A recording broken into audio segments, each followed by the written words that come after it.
Welcome to Rogue Bogues, the basketball series. It took a little hiatus, but a lot going on. I know a lot of you out there about 2 weeks ago were like, emergency pod, and we were thinking about it, but it's kind of died down since then, but we thought we'd get one out and just discuss everything going on. Pro, how's your world travels? Shit, finally fucking home. 2 weeks. Greece, great trip in Greece, was then Athens and then in the mountains. And then I went to Atlanta for the NBA Academy stuff for a few days. They have all these academies from Africa, Australia, Central America. They all play in this tournament in front of college coaches and NBA people. That was cool. And then I went to Vegas. No summer league, thank God. I didn't go to a microsecond of that bullshit. And I had to speak at Drew Hanlon, NBA trainer, had a pro scout school and pro trainer school, basically trainers just trying to get better, and then also people trying to get in the front office. So it was pretty cool. But I was thankful that I didn't have to spend 1 second in that fucking gym for summer league, man. Come on, dude. As the CEO of Hoop Consultants, you should be at summer league handing out business cards by the thousands, pro. What are you doing? First of all, nobody does business cards anymore. Second of all, they think I'm probably a pedophile. Third of all, I'd much rather watch that shit on TV. I got a couple of clients playing. Max Christie plays for the Lakers, and Ty Washington plays for the Houston Rockets. So I don't really like, because when you go to summer league, you know this, although you're in a gated community anytime you go anywhere. So like they'll put you in the front fucking row with 9 security people. I gotta fucking bump into 9,000 deadbeats that want jobs, that don't give a fuck what I have to say, just looking over my shoulder the whole time we're talking. So I'd much rather just watch it on TV, fucking make my notes, and then I'm good to go. So yeah, no NBA guy really wants to work with my fat ass. I usually get him through, somebody says, hey, pro's good, work with him. Anybody looks at me, it's probably going to be everybody in my life, ever, including you. Anytime I try to work somebody out for the first time, they look me up, they look me down, and they're like, what fucking planet is this guy from? I'm not working out with this guy. So I'd much rather get her on the referral. I'm like the guy I'm like the agent who gets guys not on their rookie deal, but on their second contract and steal them from somebody else. I'd rather do that. Not steal them, but get them off that rather than go just, yeah. Plus it's like COVID country. I heard like 15 people that I know in the NBA got COVID being in summer league. So I'm glad I skipped that shit. Well, everyone's got it at this point. I think I'm on about 3. I think I've had it 3 times since my first bout. Yeah. I really do. Yeah, but I think I had a bad one, and then I swear I've had similar symptoms since then. But I've, it is what it is. I get on with life. But no business cards, pro. What do you hand out? Your Instagram tag? Is that what you do now? Instagram handle? Yeah, I mean that's all that people care about. Like at this trainer convention, right? There was about 125. It was really good. A lot of good trainers spoke, but there's all these people that are trainers that came in, and I was like, "Do you want a business card?" And they're like, no. Just what's your Instagram tag, dude? I felt like I was 1,000 years old. Like that's all they care about. Instagram. They message you on Instagram. And good to go. Like, so, I'm getting old. We're getting old. Because if someone walked up to me and said, "Hey, here's my business. I got a business. Like, where's your card?" Oh no, just follow me at this is my business on Instagram. I wouldn't even bother. Like, sorry, man. They need a way to beam it into your phone where Russian hackers don't hack into your shit, but like actually said, "Here you go," and it just pops. No, I think they have the virtual business cards now. I think they can do them with that sharing shit when you're near someone's phone. I think you can do it now. There is with that actually. You're ahead of the curve, bro, or behind it actually. But yeah, I'm behind it. Yeah, they do have them. I'm like Vince Vaughn on fucking the interns when they worked for Google, and he was trying to explain Instagram, but it was like, no, it's already out. It's called Instagram. You fucking dumb fuck. That's why I feel like those two guys every day of my fucking life talking to young people. I just feel like I'm 1,000. Happens to us all. It's happening to me. Even just singing songs or having songs playing in the car, and the kids are like, "What the hell is that shit?" Just like, oh, exactly. God. Exactly. And then your dad, I remember when I was a kid and my dad would be like, "This is music, son." And then you're like, "Yeah, you're an idiot." And then now that's happening to me. So goes full circle. Yeah. All right, let's get rolling into the basketball. The big one, obviously, is the Brooklyn Nets, everything going on there. The tires have somewhat been pumped from 2 weeks ago when everyone was trying to get us to do an emergency pod. For those not familiar or haven't followed, Kyrie opted into his contract and reportedly wanted out after opting in. As of yesterday, he has now said that he's never once asked for a trade. So there's that. And then the other one is that KD has formally asked for a trade. There's a lot to digest here. I mean, I think Brooklyn have all the leverage. I think they're doing the right thing. I really like that they haven't panic moved KD. On the flip side of that, I don't know if I'm, say on the Memphis Grizzlies, do you deplete that whole young roster for KD? No. As a hypothetical, right? Because my thing is KD's 34 this year. He's come off an Achilles injury. He's still one of the best pure scorers in the league. He's a bucket. He goes to any team in the league. If they were a 10 seed, they're moving up to 4-5. They're getting better. But I think that's why the leverage is drying up. I think teams are probably like, hey, man, you're getting older. You probably got maybe, 2 more good years left in you and then maybe a little bit of a fall off. So there's that. He's in some trouble, KD, as far as his leverage because he's got 3 years remaining on his deal or 4 years. He's in it for the long haul, whereas Kyrie and James and a few other guys around the league, people used to wonder why they would do these 1-2 year deals. This is why. They held all the leverage. James held it. Kyrie holds probably not as much leverage because of everything going on off the court, but that's why these guys did those short-term contracts because they can then dictate wherever they want to go with their next move.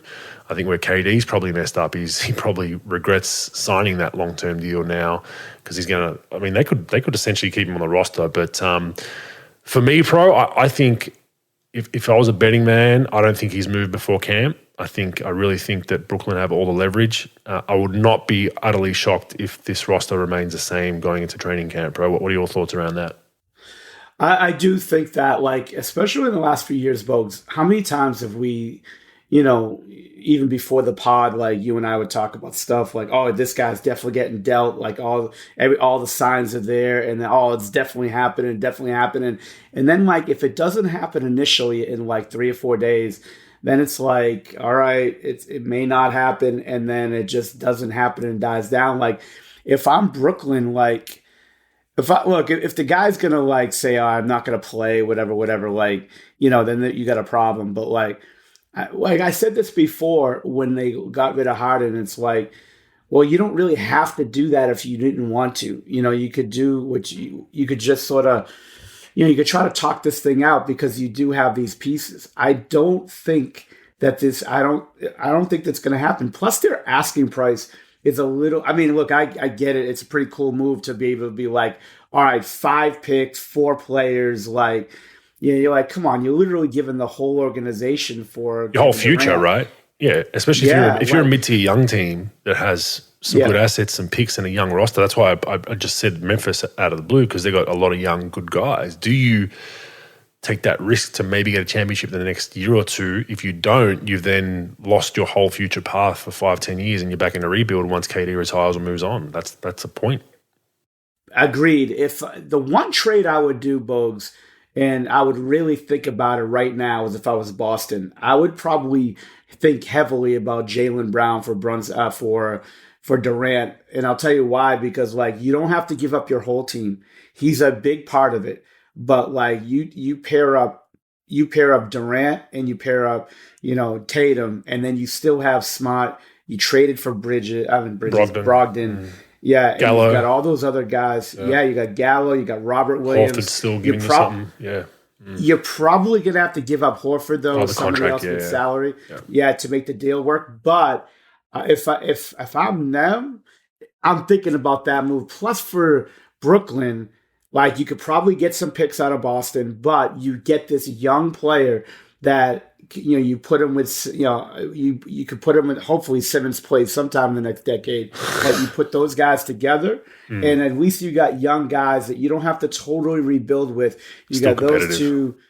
Yeah, competitive, and you've got these picks, and maybe something goes right with it. I'll tell you whose penny stock went from 2 cents a share to $7,000 a share is fucking the Houston Rockets. They make that deal, get all those picks from Brooklyn that were going to be late first round picks. Oh, and yeah, now for James, yeah.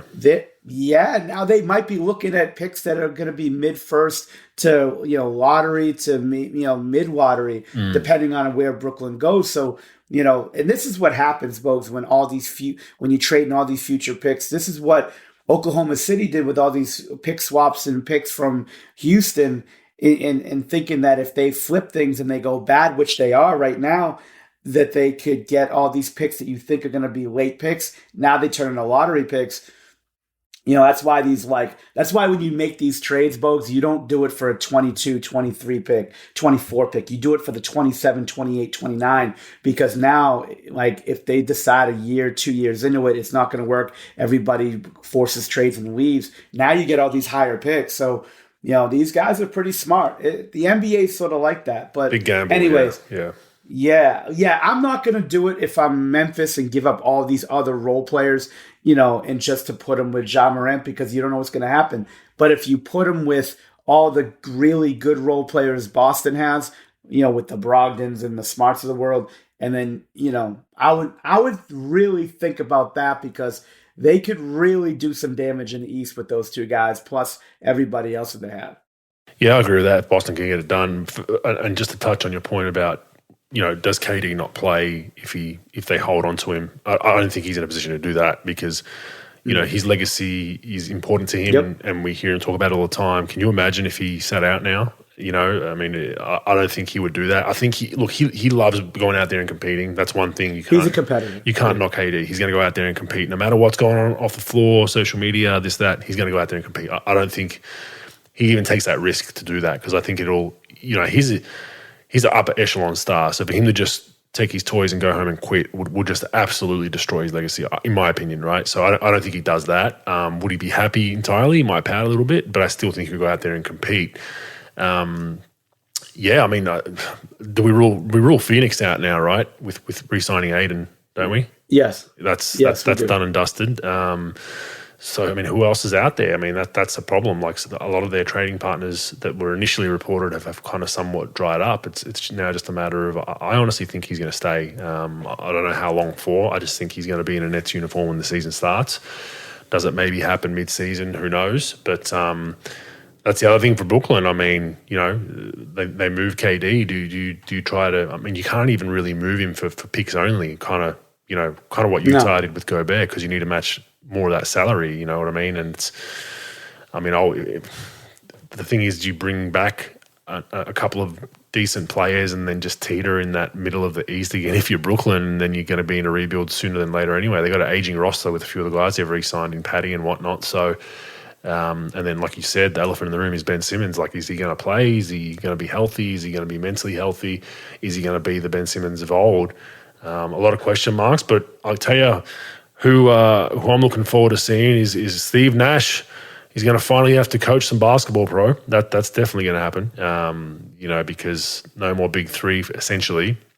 And if KD does leave, and even potentially Kyrie, it's time for him to coach, because, no disrespect to Steve Nash, but I don't think there was a lot of coaching merit involved in the last couple of seasons, right? Like with everything going on with those three stars, it's kind of like, all right, like, throw it to the other guy, let him get hot, throw it to the other guy, let him get hot. It was more a matter of managing personalities that was spoken about, whereas now, let's say they do hypothetically lose Kyrie and KD, he's got to put the whiteboard out and start coaching again, I think.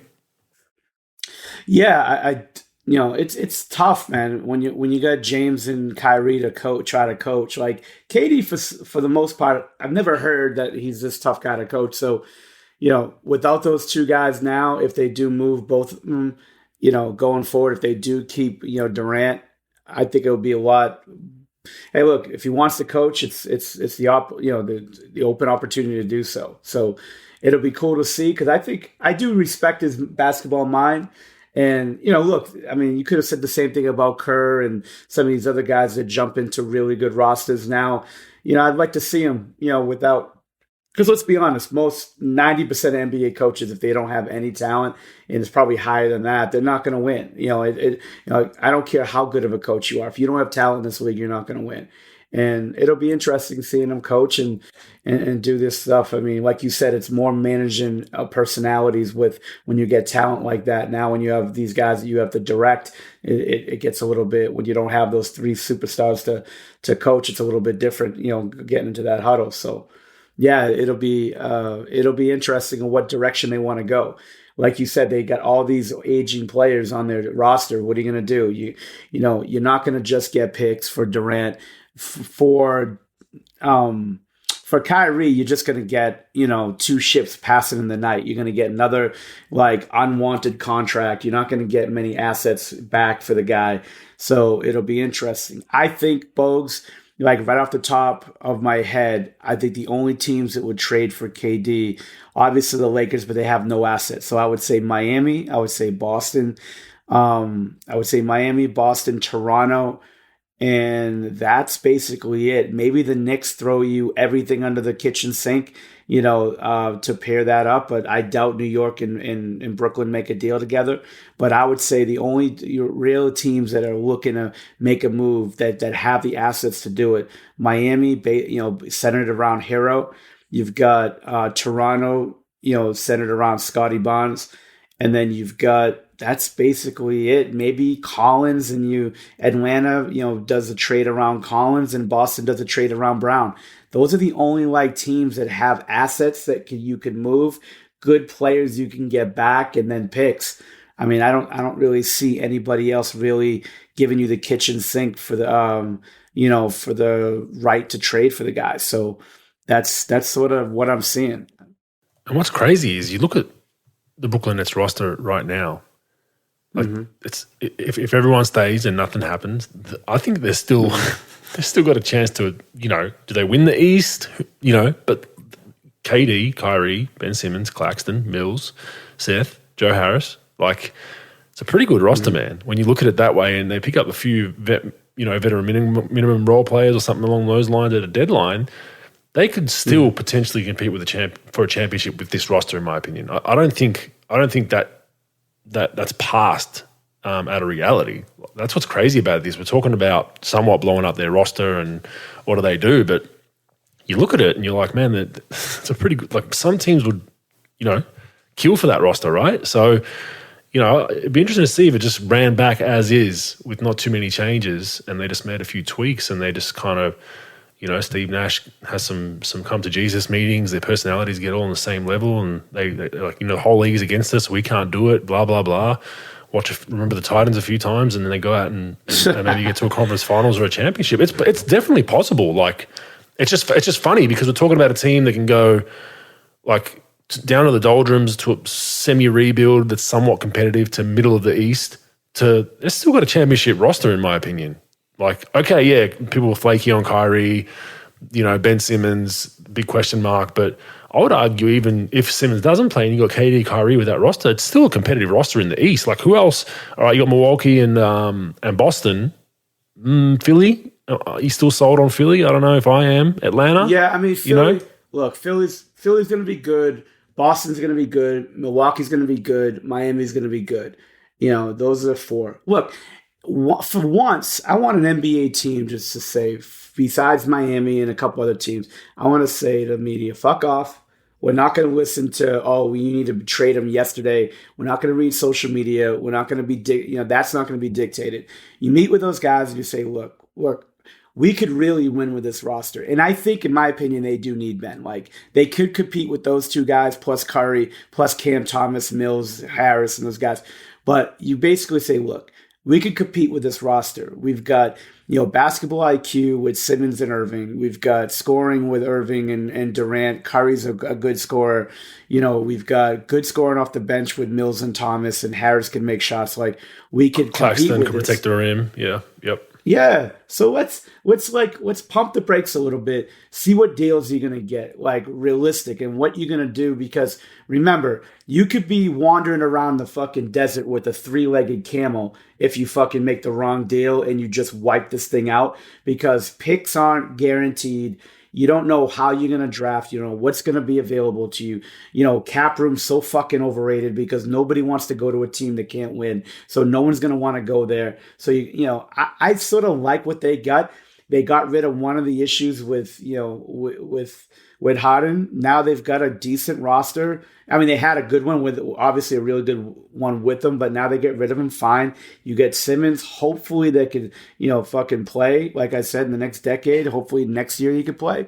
And then look, you got these good weapons. You got good players. Look, I know why Utah is pressing the fucking wipeout button. I get that. But there's no reason now. Like, let's just put it aside. Let's really go in for one good year. If this thing don't work, we'll fucking move everybody. And yeah, you'll get 60 cents on the dollar on a trade a year from now, but still, we're good enough to go for it for a year. We'll sign some minimum free agents. We'll sign some tax, use our tax payers mid-level to sign a guy unless they already use that. And let's just go in for it. I'm not sold on you got to make a deal now. All right, Durant wants to trade. Okay, I get it. You tried. No one really wanted to fit your price. You go back to him and say, look, what's your alternative here? Like you said, Bogues, the guy's too much of a competitor. He's not going to sit out a whole year. He's not Kyrie Irving. Kyrie will sit out another year. John Wall will sit out years. They don't it's a little bit different from those guys to a guy like a Kevin Durant. And I think that he'll be like, fuck it, I'll compete. I'll do what I got to do, and if they get a sniff, that's my point. Like if they have that meeting and they start off well and get a sniff, like, holy shit, like we got something here. That could be the turning point. That you don't need to have a meeting at that point. If they start off roaring in their first, second in the East, I'm making this up. They're, 40-10 after 50 games or something like that. It's like, oh, hang on a second, we've got a chance here. Like you're a bit more bought in when you're winning, bro. Like when you're winning and everything's going well and you've got a talented roster and KD can now see, oh shit, like this could be that championship. I get that no one can say I was with Steph Curry or this or that, right? So that could work as well if they start off well. Dude, Pat Riley's the best in the game. And remember, the big three, they're a big three in 2000 and 2011 when they started out slow. And those three guys came into him wanting to fire Spoelstra. And basically Riley told them all to fuck off. And they're not fucking, adversity hits. He's not going to fucking fold like most teams. And most teams fold in adversity. They talk about all that bullshit about, oh, we've got this Navy SEALs mentality. Yeah, until there's a fucking hole in the boat. None of they go from a fucking armored tank to the fucking Titanic in 2 seconds. Like, look, you get a little adversity. You got kicked in the dick. I get it. But just fucking let's take a breath. You've got these, you got these players on the roster. Let's not fucking look. If you had a deal that was great, take it. You obviously don't have that deal. They got plenty of time to make it. But like you said, they're going to go off. They're going to play well. And they have a chance to compete in the East. There's no team guaranteed. Boston, fucking Milwaukee, Philly, any of these teams, Atlanta, no one's like a guarantee to fucking get in there. Like, you have a really good chance. You could compete with any of those guys. If you get a healthy Durant, healthy Kyrie, healthy Simmons, Curry, and then your bench is good, like, yeah, let's roll with it. Like I said, unless you get a really good deal, I wouldn't do it with Hero. I don't think it's good enough. But if you can get Jaylen Brown, that's one thing. If you can get a guy like that, I'm not doing it with Collins. I don't think he's good enough. Jaylen Brown's basically the only deal that I would make that I would deal out Durant for. Anything else, to be honest, I don't give a fuck about these pick swaps, 8 picks, bullshit. Like, for them, they're in a big market. They got to win. They're going to lose their fucking fan base a little bit. And, it's just, again, you're going to be wandering around that fucking desert with that 3-legged camel. You can't do that shit. You gotta compete, and you got a roster that can compete. So let's do it. It'll be interesting to see how that all goes. But I think Brooklyn don't have to blow it up. It'll be interesting to see if they do. All right, Jalen Brunson, the worst kept secret in sports, pro. Signs with the New York Knicks. 4 years, $104 million. I think the Mavs had a chance to get him at around about $22 million a year before his last season with the Mavs. Was that correct? Or it was around about 22, wasn't it? No, much cheaper, I heard. Was it? I read that it was like a Dorian Finney-Smith-like contract. It was something like 4 years, 65. Oh, wow. And I guess from what I read, and I don't know, I didn't ask anybody over there, but like it was something like they wanted to have the flexibility of trading him for, like, these rules change every other fucking day. Like, when you sign a guy, can you trade him for this, trade him for that? But I guess they couldn't trade him if they signed him. So they wanted to keep that open from what I read multiple sources. So they wanted to hold out and probably see his market value. Plus they could trade him. I guess they could trade him more, a little bit easily, but I'm not sure. But they could have gotten him, from what I've read, like $65 million. And from what I read, he was ready to sign it. And they were like, I guess they balked at it and they were like, all right, fuck it. We'll talk about it in free agency then. And then nothing could get done. And, then he got all the leverage. And this, Bogues. It's just, maybe he got pissed and he's like, fuck it. Like, you know how it is. Like, you don't think a team sees you for the value that you are. You get in this tailspin of like, I don't give a fuck what anyone says. I'm looking to go. And New York, dad's on the roster, as a coach. Just a coincidence. That was a coincidence. GM. Just a coincidence. Yeah. I tried to be a nice guy before to say all that other stuff, which was true. All that stuff was true, but obviously, dad's a great coach. It has nothing to do with his son's free agency. And the fact they signed him, and the fact the Mavs are crying right now because they're alleging there was tampering involved, which of course there was. His dad's with the fucking team. Well, folks, what team doesn't care? No shit, exactly. That's my point. Yeah, but the Mavs, generally have cried a fair bit the last couple of years with tampering stuff. So, it's just interesting because everyone's tampering. Agents are tampering. Is his dad texting his son technically tampering? Because I'm sure they have a relationship of some sort. So. And just speaking of rules, real quick, that you said all these rules changed. The one rule that got me was the if you sign the home team extension, you can only have 2 of those players on the roster, right?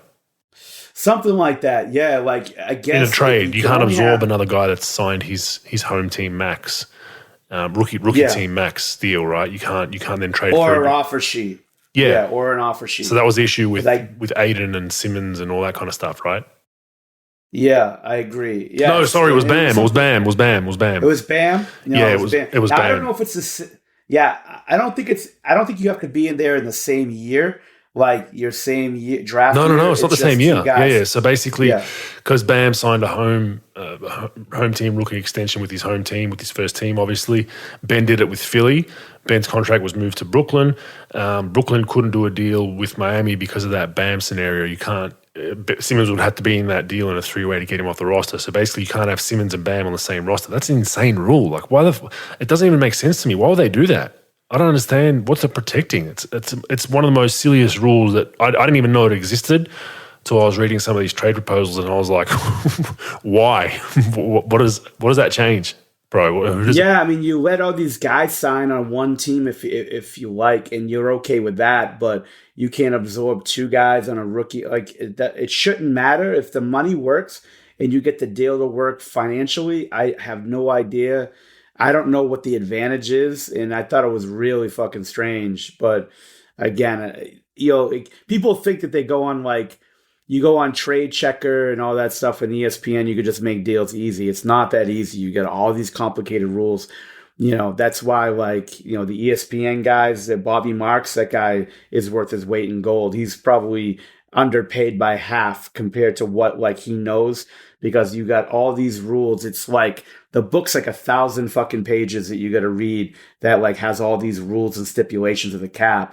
It used to be like, all right, get in within 25% of the number and you're good. Now it's like, all these other little rules, when you sign, what you sign for, it's, I'm shocked the team hasn't gone after him heavily, actually.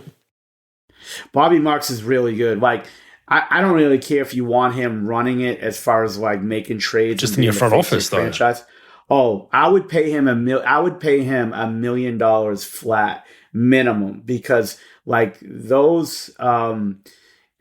those guys are worth their weight in fucking gold and working out deals, especially on a draft day where you got to think quick, right? So you're like, do we absorb this and do X, Y, Z and trade this pick? And this dude knows the whole fucking CBA back of his hand. That's invaluable in that 48 hours leading up to the draft and during the draft. And the 2 best guys in the league. The 2 best guys in the league are Bobby Marks, which isn't in the league technically. There's a guy, Andy Ellisberg, who works for Pat Riley in the Heat, and he started as an intern. Big dude, like big. I could talk about big dude because I'm a big dude, so it's okay for me, not for you, Bogues. You're too good in shape. But like Andy Ellisberg's this big ass dude that works for the Miami Heat, and he looks like some guy that you'll see in the fucking track or something, a horse track. But like this fucking guy knows all that stuff, and he's one of the most respected cap guys in the league, and he's like senior vice president of basketball operations for Miami. But yeah, those guys who know those rules like that, they're worth their weight in gold. They had a guy in Dallas that you would never see this guy. 364 days a year, you would never fucking see him. Then you see him pop up on draft night, and he knows all the rules of the cap. It's like general counsel or whatever. But Bobby Marks is ridiculous. I remember I DM'd him a couple of times, like asking him rules and stuff, and he got right back to me like that. You know what I asked him about? I asked him about Al Horford has a clause in his contract, Bogues. Like he's partially guaranteed, for next year, something like $12 million or whatever. But originally with the Philadelphia 76ers, if they make the finals, his contract goes from like $14 million to like $17 million guaranteed, or $12 million to $17 million guaranteed if they made the finals. So I asked him about, hey, if they trade, does Philly have to make the final or Boston make the final now? Now, of course, I'm a fucking moron. Of course, it transfers to Boston and he got traded from Philly. Like, I'm a fucking moron. Like, literally, he was like, wait a minute. Did you get dropped on your fucking head when you were a kid? Literally, he should have said that, but I was like, yeah, makes sense now. I got destroyed in my group chat. But anyways, yeah, those guys are worth their weight in gold for sure, those cap guys. No doubt. All right, next one after the Brunson deal, Rudy Gobert. Well, let's talk about it. You want to talk about Brunson? Yeah. Or you want to just go to the Go for it. Yeah, what do you think? No, what do you think? I'm interested to see how he goes, being that he essentially will be the number one guy, right? Do you put him above RJ right now? I would. As far as like your go-to scorer on that team? See, like that, but like teams like this, Bogues, I put everybody tied for first. Like none of them are first options to me.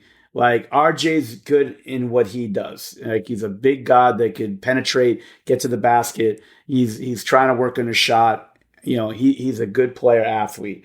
Randall's a guy that could score, could ISO, could face up, could handle the ball a little bit.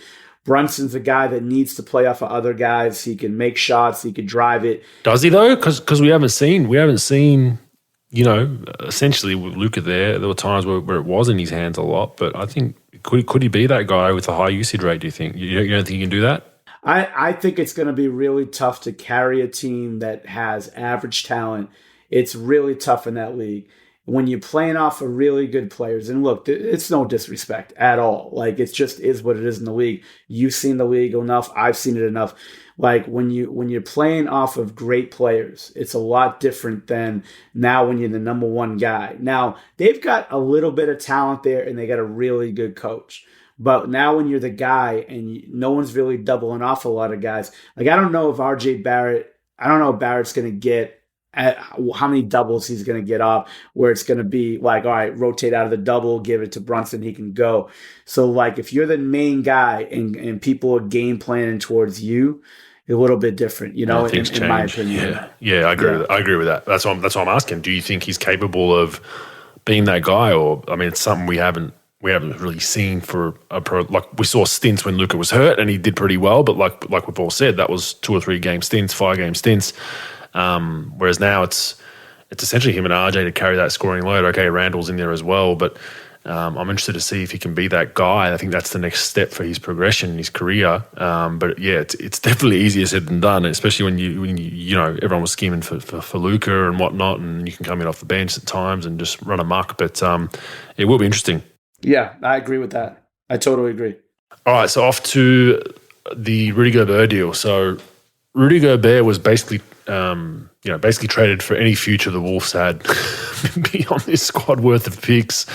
So they've traded their future for Rudy. People can argue. There's a lot of people that are, I would say 90% of experts out there are strongly against this deal. From what I've read, Bill Simmons and Rosillo, a bunch of different, strongly against it. But We will see what the results are. But basically, Rudy Gobert gone, from Malik Beasley, Patrick Beverley, Leandro Bolmero, Walker Kessler, who was the number 22 pick in this year's draft, Jared Vanderbilt, a 23 first-round pick, a 25 first-round pick, a 26 pick swap, a 2027 first-round pick, and a 2029 first-round pick. So basically, a lot of their future young talent. These, and this is what I heard a pretty good take. I think it was Russillo and Simmons made a good take about whenever a new ownership group comes in, something like this happens. Because they want to put their mark on the team. They want to make a splash. Whether it's good and bad for long-term growth, they're all about, let's be good now because I just got here. Let me be good that next season. And you see that with this. They're trying to hit a home run with this. I don't know. Look, I think starting Gobert and Towns together is kind of the anti-NBA at the moment. Two big guys. I mean, albeit Towns is much more mobile, but it's like playing the four and guarding some of these fours. I think where Towns was really good for them was playing the five because he creates a lot of mismatch problems at the five. So now, I mean, you've traded basically a lot for Rudy Gobert. Do you go to that small lineup with Towns at the five for a decent number of minutes, right? Like, so is Rudy then just playing in the 20s? You've just traded half your team. You know what I'm saying? So there's that argument. What are they going to do there? I think they'll be better. I think they will. I think they can play together, those two guys, in a regular season. In the playoffs, that's the question mark. What's it going to look like in the playoffs? We all know what happened to Utah the last 3 or 4 years. They picked on Rudy a lot. And unfortunately, even, they picked on Rudy out of the switch coverages and whatnot, but when he was off the floor, it was even fucking worse, in my opinion. Like, I was like, with him off the floor, like, their perimeter defense was atrocious at times, especially in that series against Dallas. So I think Minnesota improve. I'm not sure where I sit on this yet. As far as, I think they just gave up a lot in the future for an aging Rudy Gobert on a huge contract, bro. I agree with you as far as I think the ownership had a lot to do with it. I think that they're like, look, we paid all this money for this team. We got to make a splash. We won our play-in last year. No, that was a championship, wasn't it? Oh, it was a play-in. Yeah, you're right. It was a fucking asshole. Yeah. But yeah, like, that's the thing. Like, they're like, you know what? We want to add to this and this and that. They gave up a lot for sure. But, and it is anti-NBA, as far as how the game's played. I'll be interested to see. I haven't really said anything about it as far as, like, I don't know what I think about it yet. I think they will be better, but my question is, you traded for a guy. Look, if that's your guy and that's what it took to get him, that's what you took to get him. I told you draft him with Danny Ainge. It's like you literally, he'll take your wallet, your fillings out of your teeth, your kids' trust fund money.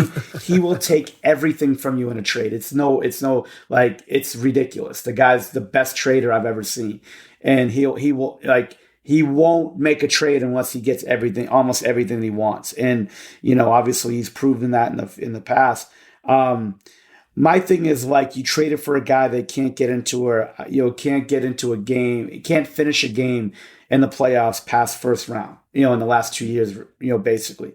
So what do you go with that? You have a guy, in Towns who can't guard anybody for the first 46 minutes of a game.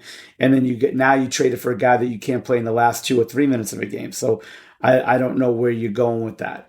Are you better defensively? You do have this player that's great, yeah. And then also, like, it's just interesting to me about that trade. Like, you have these players. Maybe they think that, like, Edwards, the clock's ticking. Maybe but, like, he still has to sign his extension. He will sign that, and then you got him for a while. Russell. Look, you're gonna probably look to trade Russell anyway. Towns, may or may not ask for a trade depending on how things are going. So it's like, maybe they're like, hey, look, we got to make a move yesterday. And Rudy's got his, downfalls for sure. He's got his he's got his upticks too. Like, one of the best defensive bigs in the league, could block shots, rebound, all that. For all Utahs, you hear about their player development. They had him for 10 years. He still can't make a fucking hook shot or a free throw. I don't get that. But, yeah, look, the picks, I don't know. Like, the picks are what they are. Like, they're going to be mid first round picks. That you could pick swap. If this thing goes bad, obviously Utah is going to do what Houston did to Brooklyn and get all these picks that may not be worth a lot now, but in 2 years they're worth great stuff. Um, you look like who said you can't play bigger? With Towns being a shooter, you add. We saw it with Boston, right? We saw it with Boston. Yeah. And that's the thing, like they said, oh, you can't have bigs, you can't have bigs. And then in the playoffs, people are killing people for not being big enough. So it's like, where do you really stand on this? Look, Towns can shoot. There are teams that don't guard anybody. Look, Houston with D'Antoni didn't guard anybody, but they fucking scored. Like, there are teams that could score, that could go deep in the playoffs, that don't really guard anybody. I get it. Like, okay. Yeah, fucking go for it. See what happens. I mean, look, every time you say, oh, this will never happen, things tend to happen. So let's see where this goes. They get a veteran big that's a good player. Yes, he's aging, but you know what? Look, every fucking contract in this league, I'd say 99.2% of these contracts are tradable. So if it doesn't work, you could trade guys and you could try to retool. The media lets you off the hook. God forbid you're a GM that's over 32 years old. They kill you for that. But if you're a team that just trades everybody away and says, we're retooling and we're going to get pick swaps and picks, they fucking love you. So it doesn't really matter. Like, let's see what happens. If it works, great. If not, you trade, you keep Edwards and you just fucking trade everybody else and you try to make a deal and, you try to sort of build through Edwards. I think that this could work. I think it could be pretty good. But look at the teams you're competing with in the West, though. Regardless of what fucking trades you make. Like, the West, you've got fucking, obviously you got Golden State, with Clippers, Golden State, Memphis, Denver's good. Phoenix you got to deal with. Dallas. That's just 5.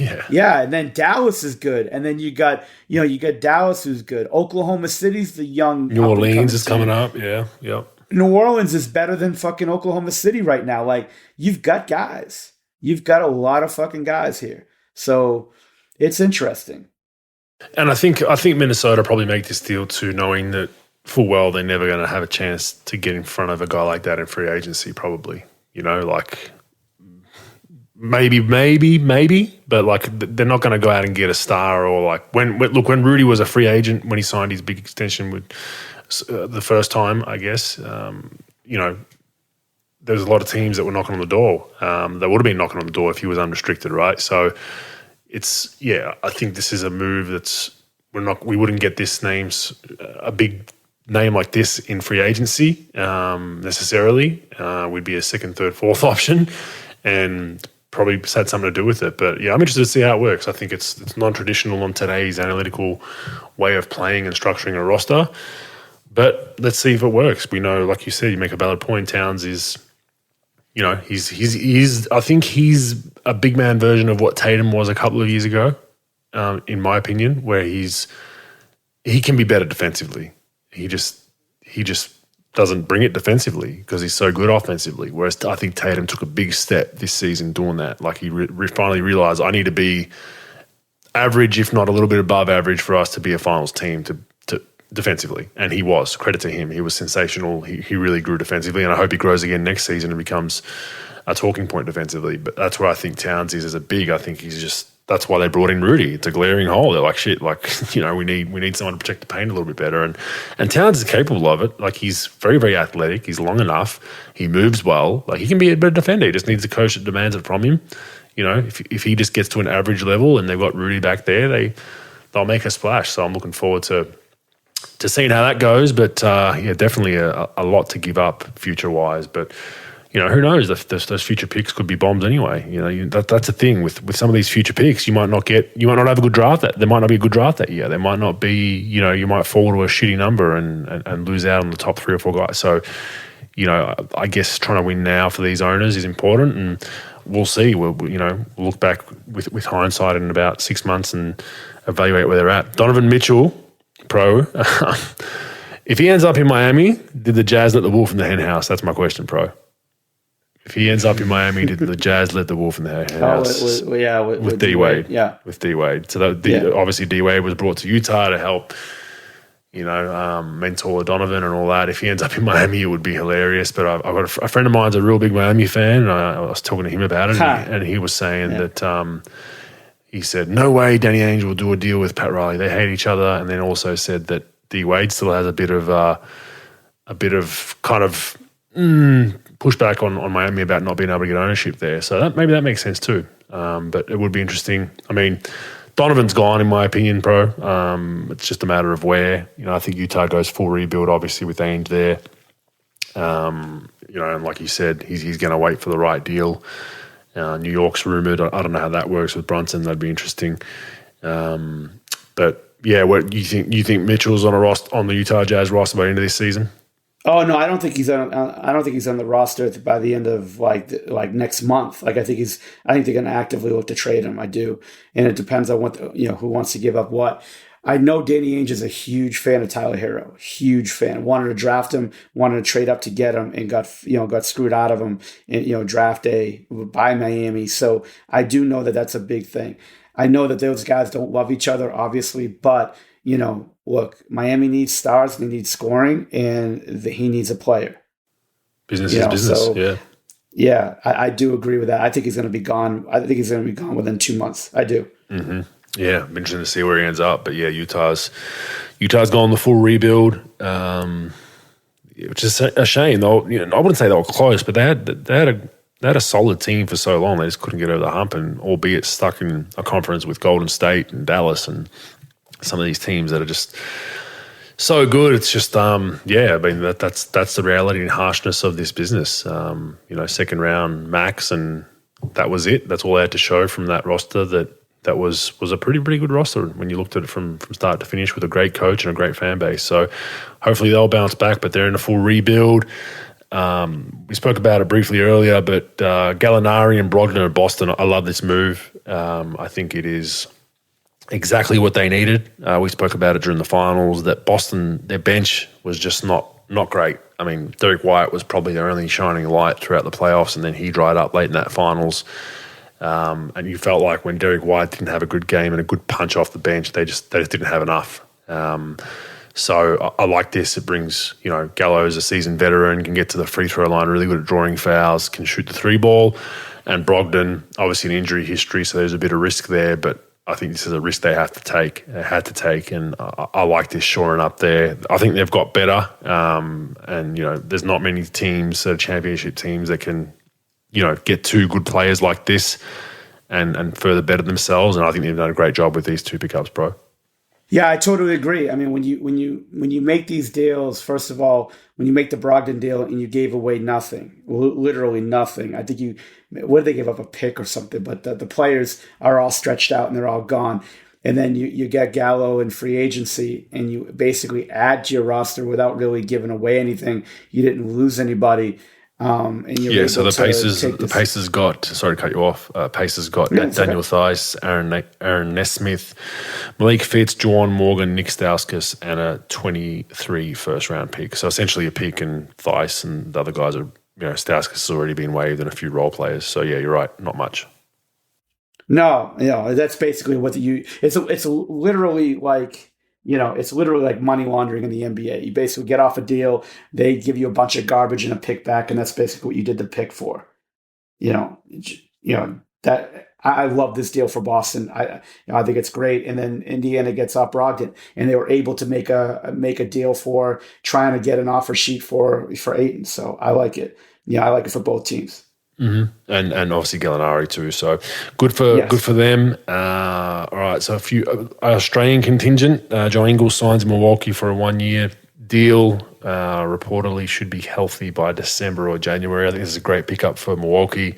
If Joe's back to 90% of what he was now, as we've said numerous times, he's not a guy that relies on athleticism and all that stuff.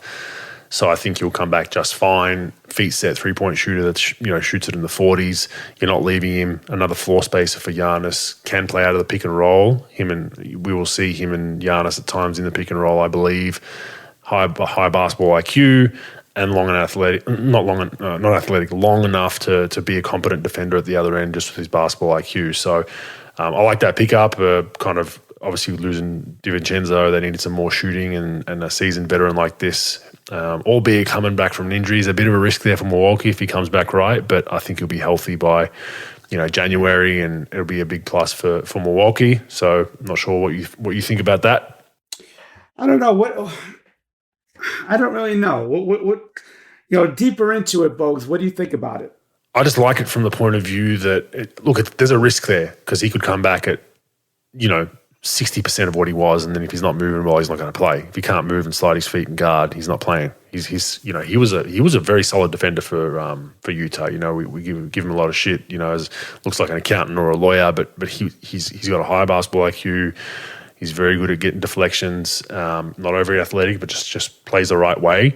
And his three balls, his 3-point shooting percentage is elite every year. He's in the top 5 basically every season, right? So I think Milwaukee needed another shooter that was feet set. DiVincenzo, hot and cold, didn't play a lot late. I mean, I know they definitely needed more shooting. That's what they need, especially the way they play with Giannis and then having Brook around at the 5 spot. I think this is a good move. But like I said, the risk is there with Joe. It's as simple as, will he be back? He's old. He's 34, coming off an ACL. There's a risk there, and that's why they gave him a 1-year mid. They thought, we'll take this risk. We'll be ready by December or January, and we'll be comfortable with that and see how it goes. I like it. I mean, signing a free agent, like Joe, obviously is good for them. I mean, it's low risk for them. It's not a huge contract or anything. What they've been doing medically with knees and things like that. I don't know how long he's going to be out for. Obviously, how the rehab's going, all that. But I mean, he's a vet. He's what a championship level team needs. He is shooting. He is basketball IQ. He's not going to win any Usain Bolt races even before the knee anyway, but still, he's a good player to have. I think he's an upgrade. He's a more consistent shooter than Connaughton. If he's healthy and could help you, I think it's good. Agree. Aaron Baines, a potential comeback pro. So he had a closed door, or not a closed door, but a workout for scouts and executives last week in Las Vegas. Reportedly looked really good, considering he wasn't walking this time last year, was lying on his back and had, huge issues with spine, neck, all that kind of stuff. Looked pretty well from what I heard, shot the ball really well. I think we had our GM was there from the Sydney Kings. I think he was 20 for 25 from 3 in the 3-point shooting drill, and that split squat stance 3 that is ugly as hell, but he shoots it well. So he was shooting them well. Looked strong, looked all good. So it'd be interesting to see. Do you think he gets another chance? I mean, my max for him would be, I think at best he gets a non-guaranteed vet min deal going into camp. I think that's the ceiling. Obviously, he wouldn't take any other deal than that. But I know he wants to get back in the NBA. I'm not sure around the motivations considering his last year, but I would assume it's around retiring on his own terms down the track and finishing it off the right way and not being forced into retirement. But there are rumours that there are NBL teams looking at him if he does not get an NBA deal. But do you think he gets a chance? And if you do, what are we looking at contract wise? Veteran minimum, 2 years, maybe a little bit more than that. Maybe somebody uses a part of their mid-level 1+1. You think that's strong? Doesn't have a lot of leverage. What? You think that's strong? You think he gets a 2-year? Well, 1+1. It's probably 1 plus a team option. I don't think he has the leverage to do 1 plus a player option. Probably a minimum non-guaranteed in most reality, Bogues, to be honest. But I don't know. It's hard to read because he's he got hurt. It was a pretty nasty injury. So, but I think people believe in his toughness. They believe in him as a player, good role player, knows his role, good in the locker room. I think that a team might take a flyer on him non-guaranteed, or they'll give him a 1+1. They say, you know what? It'll be worth the 1-year deal. And if he's good, we can get him for a second year at a steal. Instead of paying a guy $8 million at his position, we pay him 2.8 or whatever, 3.4 or whatever in the second year. So I could see it's not going to be anything long term, but like I said, maybe second year team option where they can cut him at any time, give him $100,000 guaranteed or something like that. So I see a team give him a chance. I do. I would like to see Boston reach out, pro. I think he'd be a good fit there. He's been there before. He knows their system, knows a lot of their players. I think he'd be a nice little tool up for a championship run. And you'd have there'd be a lot worse third bigs on your roster than Aaron Baines. And I know they lost Theis in that trade. So potentially you can bring in another shooting big. You got Horford, Williams, Baines, and Gallo. Not too bad. So, and he's been there before. So yeah, but I think, look, people have asked me if I think he'll get back in. I hope he does. I just don't think he's getting a guaranteed deal. I think teams are going to be a bit wary. As soon as you start speaking about neck and spinal cord stuff, there's a red flag, right? You never want to have something happen on your watch as an NBA team that further hinders him and hurts him, and you also don't take the risk of locking up a roster spot on a guaranteed deal with someone that hasn't played basketball in what is it, about a year now almost. So that's a concern. But yeah, hopefully he finds a home. Lawndale, sorry, pro. San Antonio to Atlanta.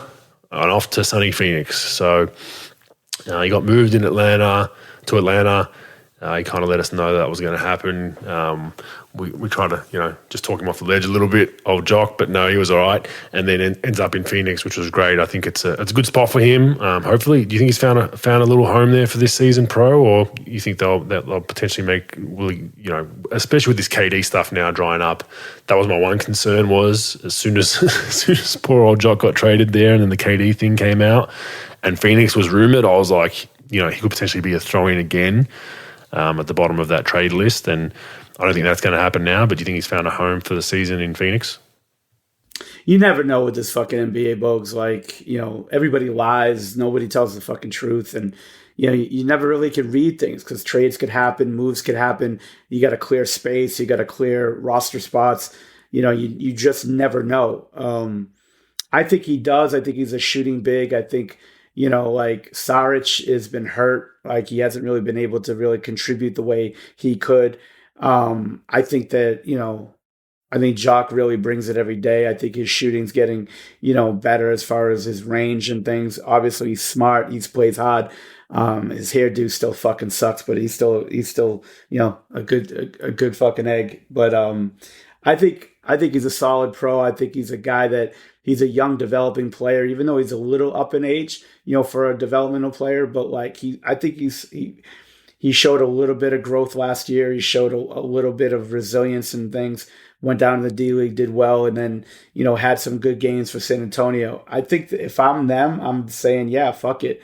I think he could be a guy that could help us. Frank Kaminsky type. I think he's better than Kaminsky, to be honest. And, I think it's someone that you could give a little bit. They need help because, look, CP looked like he was aging last year. He didn't look great in the playoffs.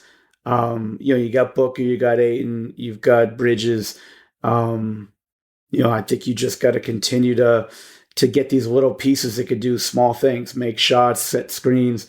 I think he's someone that you could at least, give him until trade deadline, see where he's at, and really evaluate if you want to you want to have him long term in your roster. I think he's a good player. I think he's solid. I think he'll stay. I think the KD thing's dried up. I don't think they're going to make any other big move. I think they're going to really stay what they're going to stay with what they have. Ayton can't get traded for a year unless he okays it. So it's going to be Booker, Ayton, and Chris Paul.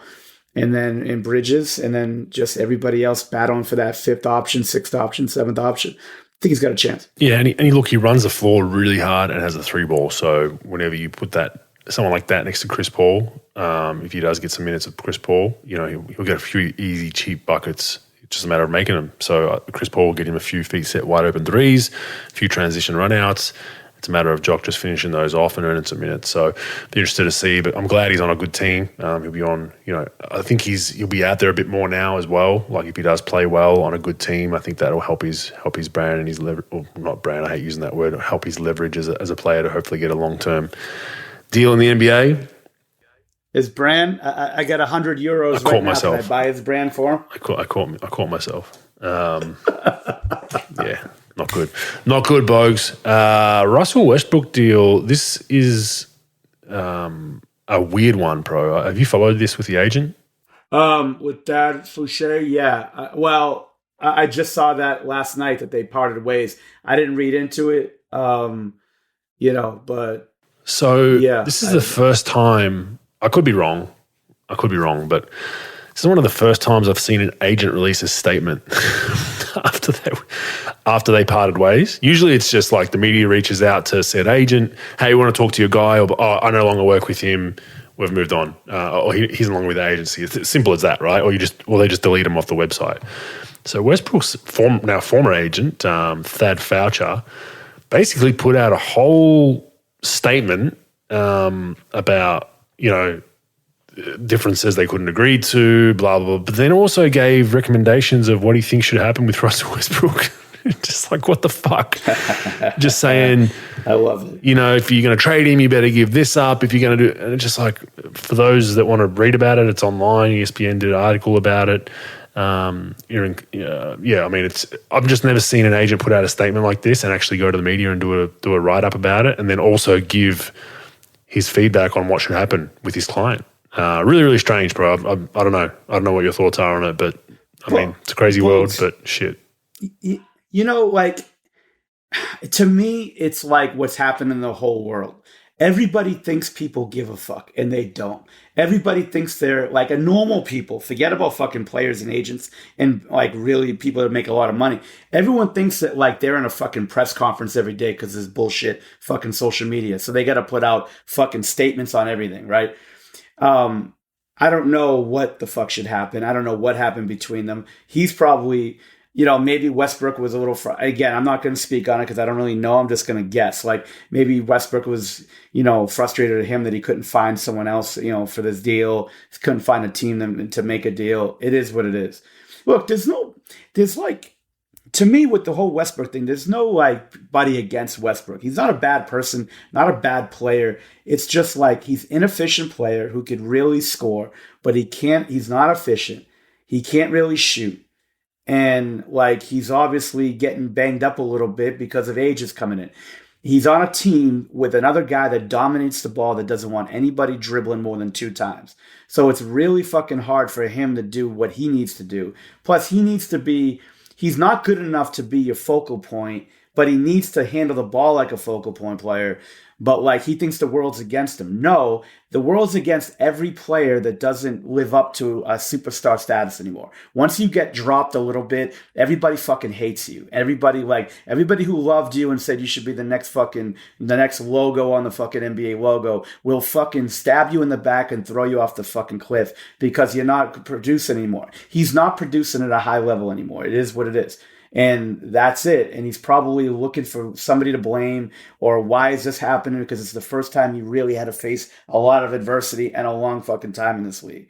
Those guys have been together like his whole career. That's been his agent. And probably just get to a point where like he probably thought more should be happening in trades and things like that. And look, these agents, you take an agent that you trust. These agents really, besides like Rich Paul and a couple of other people, there aren't a lot of people that could like move mountains for you because they don't have that leverage. Not a lot of agents have that leverage. And he's probably unrealistic about what Fouché could do.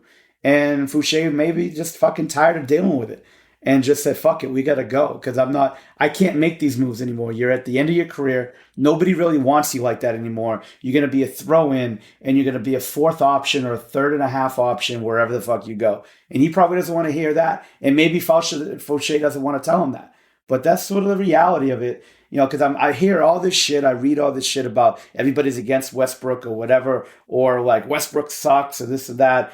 Like people talk about like he's never been a good player before, but this whole thing with the agent's weird because those guys have been together for so long. It's just. But let me read you the quote. So he goes on to talk about previously, I've done trades with Russ. Each team's gave up valuable players and assets every time Russ was in trade talks, blah, blah, blah. Also goes on to say, now with the possibility of a 4th trade in 4 years, the marketplace is telling the Lakers they must add additional value with Russell in any trade scenario. And even then, such a trade may require Russell to immediately move on from the new team via buyout. My belief is that this type of transaction only serves to diminish Russell's value, and his best option is to stay with the Lakers, embrace the starting role, and support Darvin Ham what Darvin Ham publicly offered. Russell is a first ballot Naismith Basketball Hall of Fame player and will prove that again before he's retired. Unfortunately, irreconcilable differences exist as to his best pathway forward, and we are no longer working together. I wish Russell and his family are the best. It's just a weird that he'd go that in depth about what the Lakers should do, right? Regardless of how that ended, that was the one thing that I just found funny about it. Sure, you want to get value. You want to get value back for Russ. Here's what you do: you trade a 1960s Jerry West and fucking Elgin Baylor, and you'll get fucking value back. He's got no value. He's got a huge contract that people sign, older age guys sign, and like first couple years is great, but like at the end of their fucking contract, now you're looking at like this $45 million, $50 million fucking contract that nobody wants to take on. It's not got nothing to do with Russ. He signed the contract. The team signed him to that fucking deal. It is what it is. It's nothing the Lakers aren't trying to do. The Lakers have very little to no value on their roster. They got LeBron. They've got fucking they got LeBron and they got AD, and that's really it. No one's giving you Horton Tucker. You're not getting anything for. You'll get a protected second round pick to 48 for fucking Taylor Horton Tucker. Nobody wants him. Nobody. Like you're not going to get value. So like. It's nothing that they're not doing. It's no story against fucking Westbrook. I think Fouché is just sort of out of his mind with that one. No one's got, like, you either have value in this league or you don't. And he had value for a long time. If he was making $19 million a year, then yeah, he'd have value. Teams would probably line up to get him. But he's making, I don't know what he's making, 40 plus million. Like, nobody wants to take on that fucking contract. And that's just what it is. It's supply and demand. It's got nothing to do with it. You got Wilt Chamberlain, 1969 Wilt Chamberlain. Teams would be begging you to get Westbrook with them. But there's no additional value you could throw on that contract unless you throw LeBron James and Anthony Davis, and we know that's not fucking happening. But well, my point is, pro, that Thad should have just said, Russell and I no longer work together, full stop. Yeah. What do you need to hear about all this other shit, man? Like, you're no longer his agent. Get on with it, It's a cold world. Maybe he wants to jump on the story because like people are saying, well, he couldn't get a deal done. And maybe he's like, well, if they did this, they could get a deal done, Yeah, so maybe, but it's just a strange one. Usually the agent should take the high road on that one, but times are changing. All right. Okay. Have you ever seen someone win the lottery, pro, and lose a ticket the same day? Yeah, my wife, when she fucking decided to marry me. I think Miles Bridges might have won the lotto and lost it in the same day, bro. He's had a rough summer. It's not a laughing matter, don't get me wrong, but he's lost a lot of money. I really am wondering what's going to happen with him. So first it was recording himself. Was it drinking lean? Is that correct, bro? Is that the terminology? Lean? I don't know what that is. Is that the cough syrup? First of all. Does pro and lean go hand in hand ever in any fucking sentence? Well, you're American. You're American, man. So I figured you know what the hell lean is. Is it that cough syrup shit? It's like I think it's some sort of, I don't know. Anyway, it's some sort of drink that gets you kind of beyond buzzing, beyond high, or whatever it is. Right? Got caught. Okay. I think it's illegal, by the way. Got caught. Filmed himself doing that and posting it to social media, which is all right, cool, whatever. It is what it is. Domestic violence charges have now come out. I think his ex has released photos and footage and whatnot. All in his free agency year, bro. Extension year, right? Or is it free agency year? Extension year. Extension year. So his cost, they would extend it in. They had no choice. They had to do it. He's a fantastic player. His stock's going up on the court, getting better and better. But yeah, he's cost himself a lot of money. And I was speaking to a friend about this, and he's saying, like, why would he do that? Like, why would he? And I said, man, if I'm, my agent, when I was going through my extension, my agent was calling me every single day. Like, hey, what are you doing? Because he basically said, don't play 5-on-5. I don't want you doing anything crazy. Don't go jet skiing. Don't go skydiving. I don't even want you to fucking ride a bicycle. Like, until we've figured out this extension and you've signed it, I don't want you doing anything. And I got it. He was stressed, something stupid happens, you roll your ankle, whatever, right? He would call me almost every other day, hey, you're not playing 5-on-5, I don't even want you playing 1-on-1, right? And I got it. And I think this was a similar conversation that Miles Bridges' agent needed to have. Like, listen, I know you're a little wild, you like to party, you like to do this and do that. Whatever you're doing, do it at home until we've signed this contract. whatever you're doing, obviously don't beat up your ex-girlfriend or girlfriend allegedly.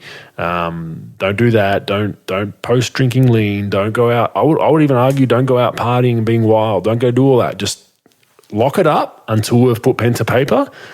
And then, like most NBA players, do what you got to do after you've signed the guaranteed deal, right? But you just hate to see it with some of these young guys.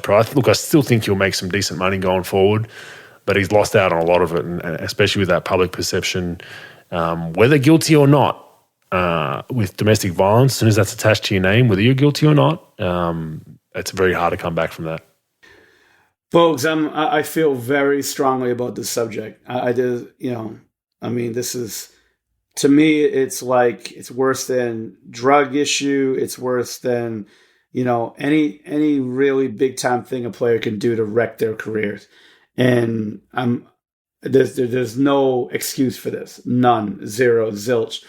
Not only, yes, that agent should be calling him every hour on the hour, telling him not to fuck up, putting him in a fucking padded room until his fucking signing day.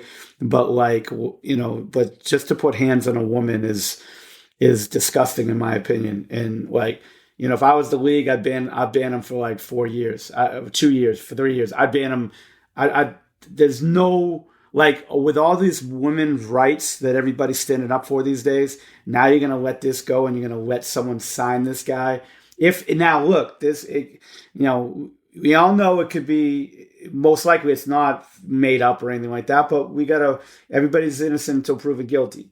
But if all this stuff about women's rights, women hiring in the league, women's rights, and then you allow this to happen and another team to give them more than $1 next year, to me, it's got to be no tolerance with that. There's nothing in the CBA, right, with this kind of stuff. I think there is for charges of felonies. I think there is something, right? They can just nix the deal, essentially, right? Yeah. They can just say your contract's terminated, but there's nothing to say there's a certain number of time you can't play or a suspension or Yeah. No, you're right. This is my own fantasy world. You're right. I don't think there's anything that they could do unless it was like a murder charge or something like that, God forbid. But I think it's just, I think it's despicable. Yeah, right. Yeah, I think it's despicable. And, no doubt. If it's like I said, it's alleged at the moment because it hasn't gone to court. But if it's the truth, it's. But all these social justice warriors in the league, all these fucking guys, they don't want to say anything about their own. They don't want to say anything. I don't care if it's my own. If it's my own kid and he did that, I'd be against him. That's big with me. I do not fuck around with that shit. And I got your back 1,000, and anyone who's ever worked with me or been around me, I got your back 1,000% unless you give me a reason not to. And that is a big fat ass fucking reason not to have your back with some shit like that. And that's just how I feel about it. Totally agree. Yep, not good, not looking good, and has cost himself, a lot of mental well-being, him and obviously the lady, and then just contract-wise, not good, and to my point earlier, if you're doing that, there's nothing really an agent can do. So, no. Does an agent really need to have a conversation with you to say, hey, don't beat up your girlfriend, man. Oh, okay, gotcha. No. So probably a silly thing for me to say at the start there, but yeah, just more the point of you try to be as best behaved you can before you sign an extension, and that's one thing that are getting crossed off. All right, we're going to go through all the trades real quickly and all the kind of bigger name signings that I've thought have gone on. Stop me if you want to discuss one pro or if anything tweaks. Yeah, Bogues, no one gives a fuck about 900 of them. No, we're not going to go through all of them. Give me your 20, 25 that you like. There's a few trades. So Alec Burks, Owens Noel, 23 second rounder, 26 second rounder, cash considerations. Can we talk about Windhorst, by the way? That Windhorst deal about that trade that Brooklyn made with... Remember Brooklyn made that trade with Utah where they basically just...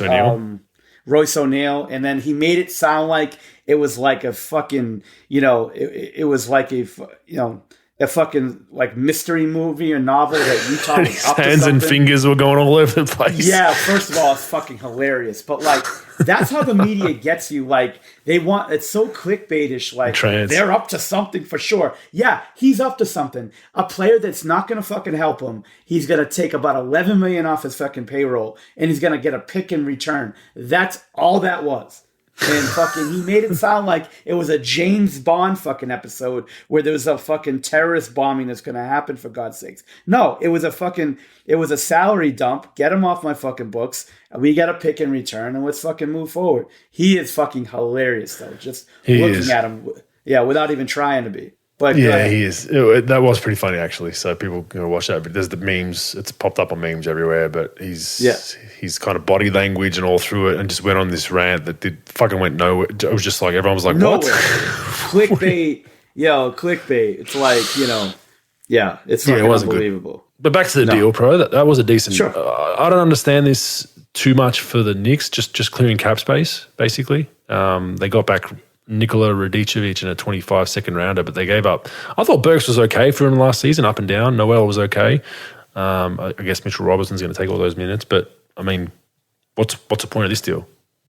Well, Bogues, it takes money. Like Nerlens had money left. Burks had money, left. Like those guys had money. Let me just look at the money real quick and just give it to you. Knicks salary. So like Burks had $10 million next year. So it takes off 10. Nerlens had 9 million off. So basically they were able to get cap space because they needed it for Brunson. And there was so they needed it. That's all it did. That would make sense. It's money laundering in the NBA, basically. Gotcha. It's just like, that's all it did. Yeah. All right. Kings acquire Kevin Huerter from Atlanta. Justin Holiday, former teammate, Maurice Harkless, and a future first-round pick goes to Atlanta. And the Kings get Huerter. Not a bad pickup for them. Nothing too flashy with that. Jeremy Grant, Ishmael Kamaget, which is the number 46 pick, go to the Blazers for basically the 36th pick, which is Gabriel Procida, 25 first-round pick, 25 second-round pick, 26 second-round pick. I mean, Jeremy Grant was on the hot seat, it seemed like, the day he signed in Detroit, so it's good to finally have him out of trade rumors for now. A decent pickup for Portland, though. I don't mind his game. I think he's a decent player. I think he can help them a little bit. Portland's another one you kind of don't really know what's going on there. Dame's obviously re-signed, with that huge extension. So they'll still be competitive, but where they sit, who knows?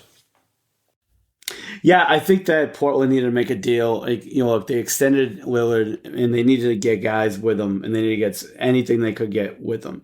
I don't think there was a lot of players that they could acquire with the assets they were going to send out in this deal. They were gonna re-sign Simmons.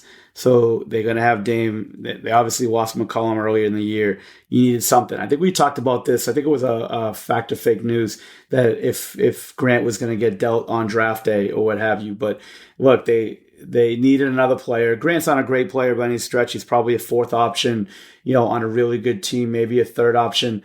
But he is somebody that, that like when Dave gets double teamed, he can give it to. He's an improved shooter. He works with a friend of mine, John Townsend, really good shooting coach. But like he's gotten better with the shooting. He's, obviously being the go-to guy in Detroit, which is basically like being the tallest midget. Like he did get better. He did get better being the number one guy on the team. So like it is a good deal for them. I don't think they gave up a lot to get him, and now they get this guy that he doesn't have much left in his deal, and they get to sort of have another person they could put with Lillard and they put with Simmons, and they re-sign Nurkic. So they're just trying. Look, there's like 6 teams that have a chance for this thing, maybe less. Everybody else is, like I said, wandering around the fucking desert, right? They're just buying their time until they get, their best players forcing trades and they got to get rid of them. So it's like, you got to do the best. You've got a top 15 player in your team.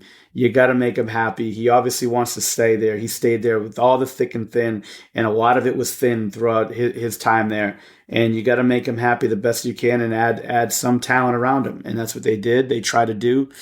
I don't think that Grant moves the needle all that much, but there's not a lot of players that are acquirable that you could put around your guy that's better than a fourth option.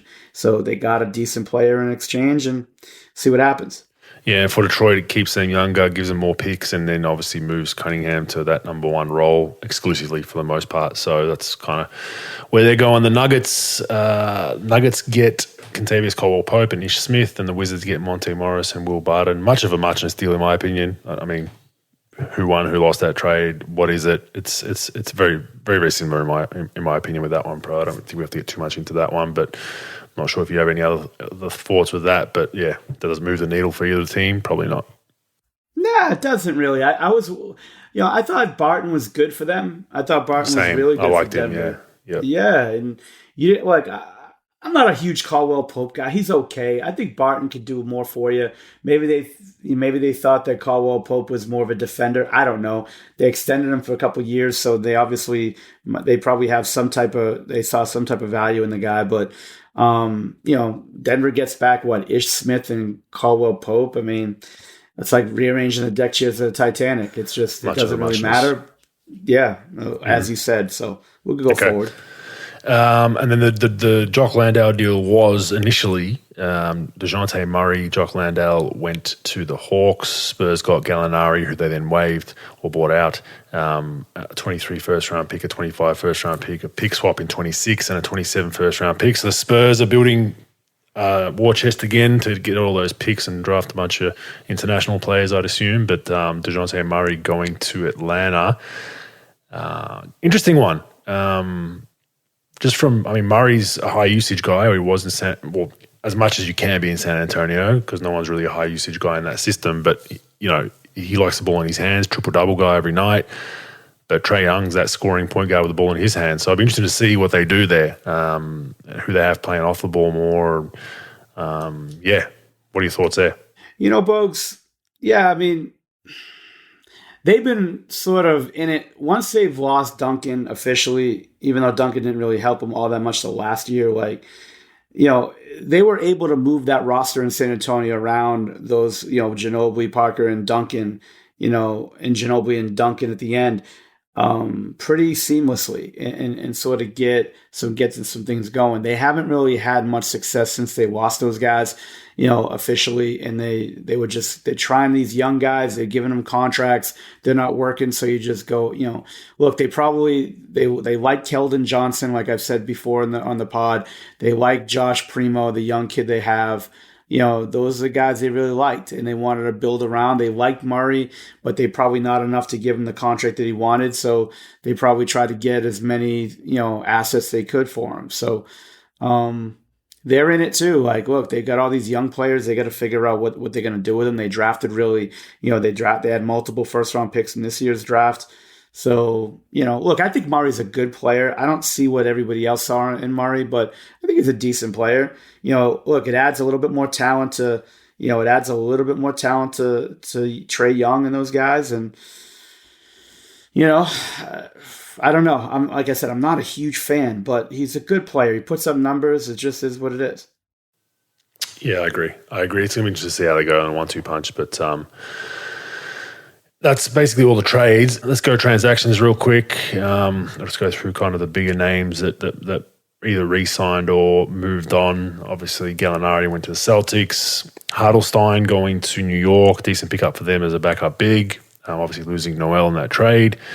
The Knicks re-signed Mitchell Robinson to an extension, so I think that's a good signing for them. Good young big. Kaminsky's gone to the Atlanta Hawks. You said a poor man's Jock Landale. He's gone. Denver Nuggets, DeAndre Jordan, kind of towards the end of his career. A bit of rim protection if they needed, potentially in a playoff series. I don't think he plays a lot there. Who else do we have? Obviously, Patty Mills re-signing with the Brooklyn Nets on a bigger number. He had a 1-year deal, opted out, and signed a 2-year for a bigger number, which is always good to get more cashola. Pro, we love cash. What else do we have? Yeah, Dame Lillard's re-signed, obviously that big extension. Kevon Looney has re-signed on a decent size contract. Money. I thought he would get more money. I thought he would get more, Looney. Based on I thought he would too. But, I think he's probably happy with his role. Probably. Sure. Can he get 2 or 3 or 4 a year more somewhere else and move and play a different role? I think he's valuable for him. So I don't think it was probably what we all expected when he was going to free agency. But a market for a role playing big that plays off shooters probably isn't as vast as we think. JaVale McGee to Dallas. I like this one, pro. I think that's a really good signing for Dallas. I think just giving them a bit of rim protection. I think he's at a point in his career where he understands his role. He's not trying to cross people over and do all those silly things at times. I think J Kidd will be a great coach for him, and I think he's won a championship. He's been with numerous teams that have been good, teams that have been shitty, so he knows both ends of it, and I think he'll be, reportedly J Kidd's going to start him at the 5, which is interesting in itself. So I like that as some rim protection there, and just shore them up a little bit defensively, a bit more length. Brogdon obviously going to Boston. That one's all pretty basic, but that's pretty much what we have. I mean, DiVincenzo, Golden State Warriors, I think a good pickup for them. Decent pickup. Gives them a bit more shooting. Guard that's decently athletic, so not too bad. Jokic obviously signs his big extension. John Wall with the Clippers. That's one we should probably hit. I think decent. I'm looking forward to seeing him back on the court. How does he fit in with, PG and Kawhi? I mean, I saw some comments, John Wall saying, I get the third or fourth best defender. Oh, bet, very, very confident about that. But, John Wall likes to play an up-tempo, run-and-gun type style of play with his speed. I think Kawhi's a bit more slower with that. PG kind of in between both of them. So I'll be interested to see how that all fits in, pro. Yeah, look, Wall's a really good player. And look, he hadn't played for a while, obviously, with the whole, Houston thing and the trade from Washington. I get all that. But my problem is, obviously there's been some issues off the court with him, team-wise, personality, all that. And, when you get defective genes, you get defective genes. And look, you could hide it for a while, you can go to a new team, but that stuff tends to sort of fester. And I'm looking forward to seeing what happens. Look, he's a good player. They got him on the cheap. It's a great job for the Clippers, but I don't know. I don't know how this is going to go. Like I said, usually those guys that have issues like that, teammate stuff, it tends like the new team. Oh, he's great. It's like training camp, right? Everybody who can't shoot can honeymoon shoot. Period. Everybody. Everybody's that's been a bad guy, found God, all that stuff. When he's going to have to deal with a situation where he's going to be the fourth option, can you really deal with that? Can you deal with that? To me, Norman Powell's ahead of him. Obviously, Kawhi, PG, and I would go Norman Powell. Norman Powell's been 18, 19 point a game guy for the last couple of years. And now he's the guy who's just going to sort of can you play that role? Maybe he's the third best. Who knows? But I don't know. Because those guys do a very poor job of dealing with their role. Look what happened to Westbrook. We talked about that before. When you got to downgrade, when you're a quote unquote superstar, and you got to downgrade your role for the first time in life, in your career, basically, in a long time, you tend not to deal with it very well. So, and they got Reggie Jackson still, right? Fucking Reggie Jackson. Bogues, that's why you get the big bucks. I totally fucking forgot about that. And that's going to be interesting in itself, because he came on pretty well late last season. He'd be thinking, shit, I'm one of the I'm the third option between those Kawhi and PG. Without doubt. So that's what we're dealing with, brother. It's tough, man. You know how it is. You know better than I do. With all the roles and how players really have a hard time with it, especially when you get a downshift, when you're used to being that guy. Now, to his credit or to his non-credit, he hasn't been the guy in a couple of years. But again, NBA players never really like to tell themselves the truth, and they'll probably blame it on everybody else. But truthfully, you could help this team win a championship. On paper, they're the best team in the league. It's not even fucking... it is close. But in my opinion, on paper, what they have on their roster, they're the best team. But, I don't think that they're going to really get everything they can get because of injury stuff. With Kawhi, PG, just don't know. And then you've got Wall, which you don't know which Wall is going to show up. So, I don't know if it's going to be John Wall or you're going to hit the wall. I fucking don't know. And I don't think anybody else does either. So it'll be interesting to see what happens. It's a great pickup because you literally had no assets going out for the guy. I think they used their taxpayers mid-level, and that's all they used to sign the guy. So it's not like they had a lot to do with, they had to really shell out a lot to get him. So it'll be interesting. Yeah, it will be. I totally forgot about the Clippers to an extent. That they're still going to be up there. I think Kawhi healthy. Looking forward to seeing how that all goes. They were meant to take over LA a couple of years ago. So let's see it this season. Summer League thoughts, bro. Just give me a quick wrap. I mean, I don't watch too much Summer League. I apologize. I watched a little bit. I saw some highlights of Chet Holmgren. He is long, man. I mean, I know he's got a lot of reservations about his size. There were a couple of guys that have already bullied him. I think he'll grow into that eventually. I think they'll get him in the weight room and smashing protein shakes with those meathead strength trainers they have in NBA teams, and they'll get him a little bit bigger. But I think being lean suits him. I think maybe they'll shore up his chest a little bit, just get him a bit stronger to absorb those blows. But he affects a lot of shots at the defensive end, man. If he's not blocking it or getting a deflection, he's making guys shoot ceiling high floaters. And I think that offensively he was hot and cold in some league. He showed glimpses of what he can do, but I think he's going to be a player. I think he's very, very confident in what he does, and I think he does a lot of things. Even if his shot's not falling, it seems like he does a lot of things that'll help his team win. And on top of that, Josh Giddey, a lot of people are saying, why the hell is he playing Summer League? Which I agree with to an extent. That it's good for him to get in there with those young guys, play a game or two, and then they shut him down. But he looked at head and shoulders above the rest at Summer League, and just that he's played at his own pace. Sees over defenses, makes the right decisions, just a savant passing the basketball. So the Thunder will be fun to watch, bro. They will be very, very fun to watch. I think they're going to be, they're going to show glimpses. Still think they're a year or so away from actually making a bit more noise in the wins and losses, but they're going to be a fun team to watch. I really going to enjoy watching them, bro. Bogues, no doubt about it. Holmgren is one of the best players I've ever seen skill-wise at that size. I haven't seen many players better than him with all that going on. But I worry about those legs. I do. The physically strong, all those guys get stronger. My mentor in scouting, a guy named Herb Livesey, who works for the Nuggets now, always said, Mike, there are books of guys that before they got in the NBA said they're not strong enough, but they get an NBA strength program. And you got to understand that it's all basketball. It's no classes. It's no anything like that. It's just going to be how are we going to get Chet Holmgren, keep him on the court, keep him healthy, keep him strong. They're going to be working with him 24/7 to do that. I agree with that. The problem is those legs are really fucking skinny. Did you see somebody tweeted out a fucking picture of his one leg and said that's going to be the new logo in the NBA? I mean, that thing literally was a fucking toothpick. That, I think he's going to have a tremendous problem with.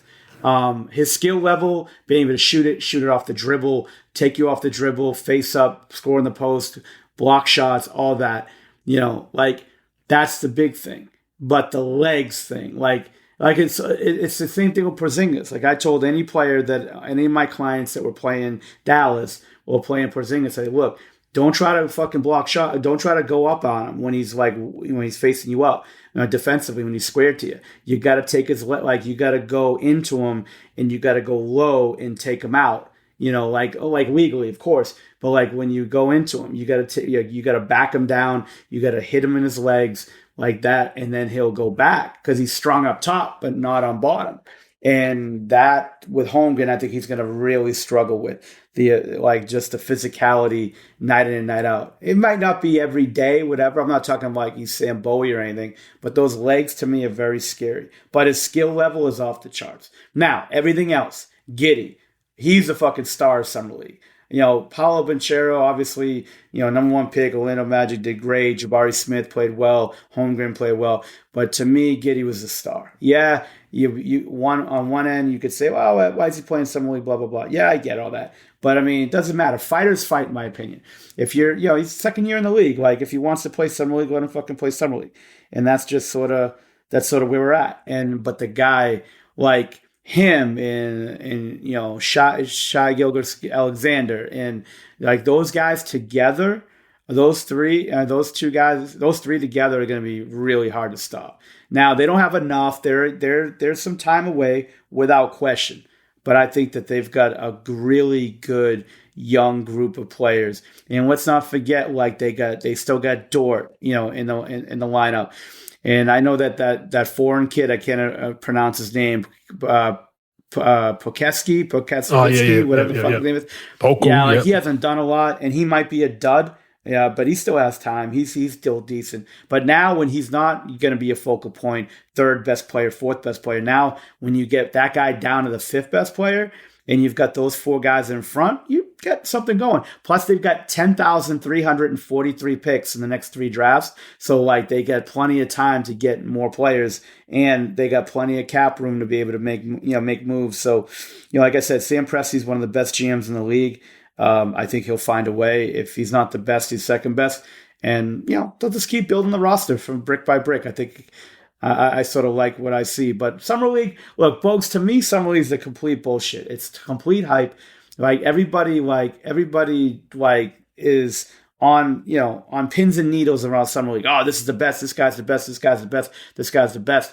And it's all bullshit. In 2 weeks, no one's going to remember anything about fucking Summer League besides they gave him those fucking those mafia-style fucking rings for winning Summer League. That's the only thing people are going to remember about Summer League. Like, I tell clients of mine that are struggling a little bit, I'm like, look, nobody gives a fuck. Don't try to score 30 points a game in Summer League, because most of the guys who lead Summer League in scoring, they need fucking all those guys usually need is they need a fucking packet of Rosetta Stone, a tour guide of how to fucking backpack through Europe, and fucking some euros, because they'll usually be playing overseas.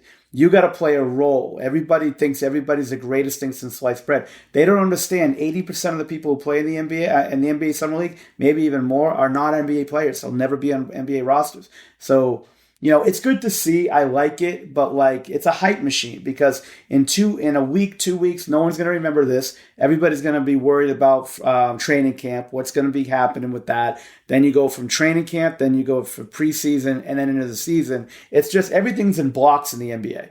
Everything just sort of like that's what it is. But I really like Gideon Summer League. I liked, I like Orlando's pick. I like Jabari Smith. He played well. I thought the Celtics, their second round pick, the kid Davidson, played really well.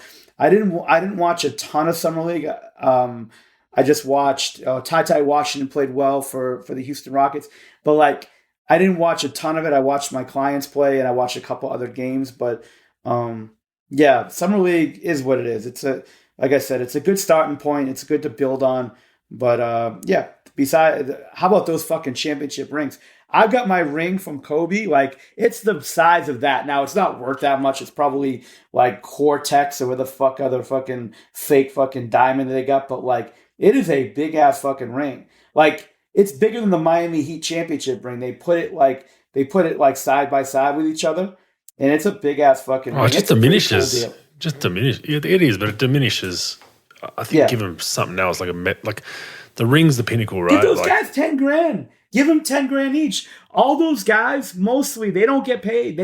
Even the rookies don't get paid. All you get paid is your fucking per diem. So they're getting $122 a day. They're probably spending that at the ranch up the fucking street, 2 hours north, or they're spending it fucking at the casino. Like they're not like you don't get anything out of Summer League. So like that's a good point. Like I wouldn't mind that. That's a good point. We should start a petition for some prize money for like make it actually worthwhile. Like a lot of those guys that are not even on a contract anywhere in the world making money. So did you see the one kid from Boston hit the buzzer beater? What was his name? I did not. I forgot his name. The one kid hit the buzzer beater, and he was doing an interview after saying that he was doing Uber Eats a year ago during the pandemic. Real cool story. And he hit a quarter court buzzer beater.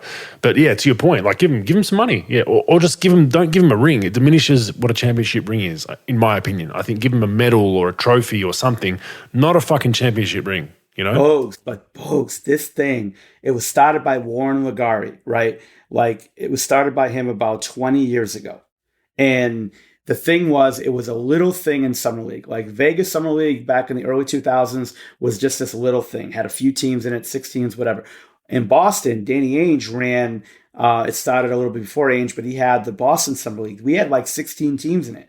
And what happened is we had the Democratic National Convention coming to Boston. And all the hotel rooms, all the fucking, everything was sort of geared towards this Democratic Convention. So like at the last second, I remember me and Ainge were at a Subway in New Jersey. We were going to see Jameer Nelson and Delonte West play in New Jersey. And he had to make the call. And I remember him calling Warren and being like, look, we're not going to be able to do the league. We'll funnel all our teams to you, including us. And then that's what started this league. And then they started it into a 3-ring circus, like halftime, thousands of people go to these games, especially the Lakers. Like they sell out Thomas and Mack in UNLV, or at least very close to it every time they play.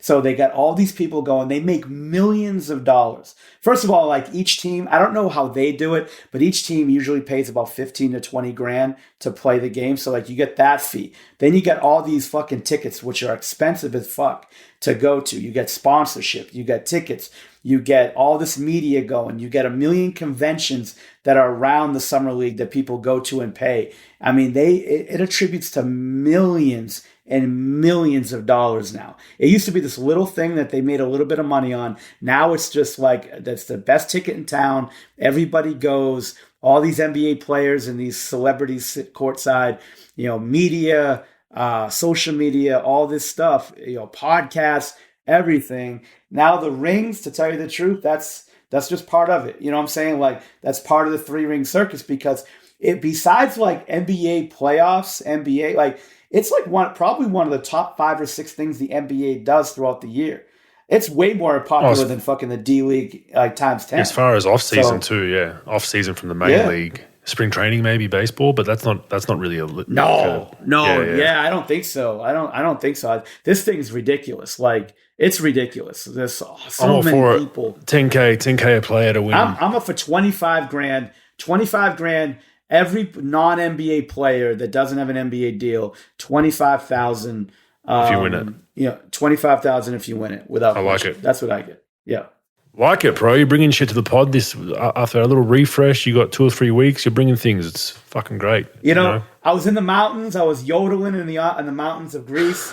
They wanted me to go in the water, but I had to dodge all these fucking rusty fucking harpoons. But it was it's been a good couple weeks off, man. Okay, NBL real quick. John Riley, I'm not sure if you know who that is, former NBL legend, played in the NBL for a number of years. He has been announced as the head coach of the Perth Wildcats after Scott Morrison left. He's a hoops junkie, pro. I played with him one season with the national team in 2004 Athens Olympics. He was my roomie. Loved basketball. Like, he would just talk basketball non-stop. I think it's a good appointment for the Perth Wildcats. He will put the time in. So, box tick there for the Perth Wildcats, as much as I hate to say it. I like the signing.